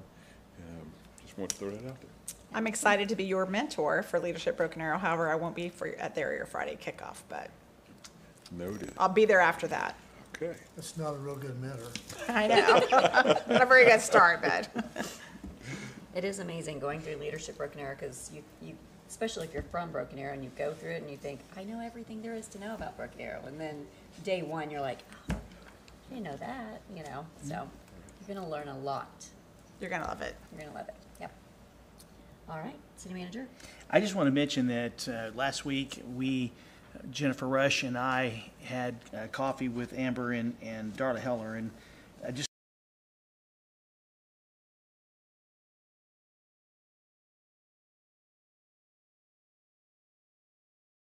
those relationships, talking about infrastructure, talking about housing. There's been discussions about adding possibly a Wagner County Commissioner to the Housing Task Force. And it could be an actual commissioner, might be the Economic Development Director, but we're including them as much as possible because of the partnership that we need. And I just want to let the council know that we're working real hard with Darla to make those connections and also have direct communication when necessary. And Norm is on their Economic Development Authority board, and so just really working hard to make sure that we partner with Wagner County, and I just wanted to pass that along.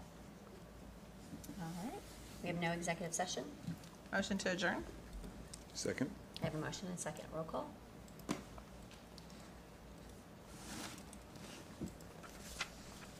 All right, we are back in regular session. We do have an executive session.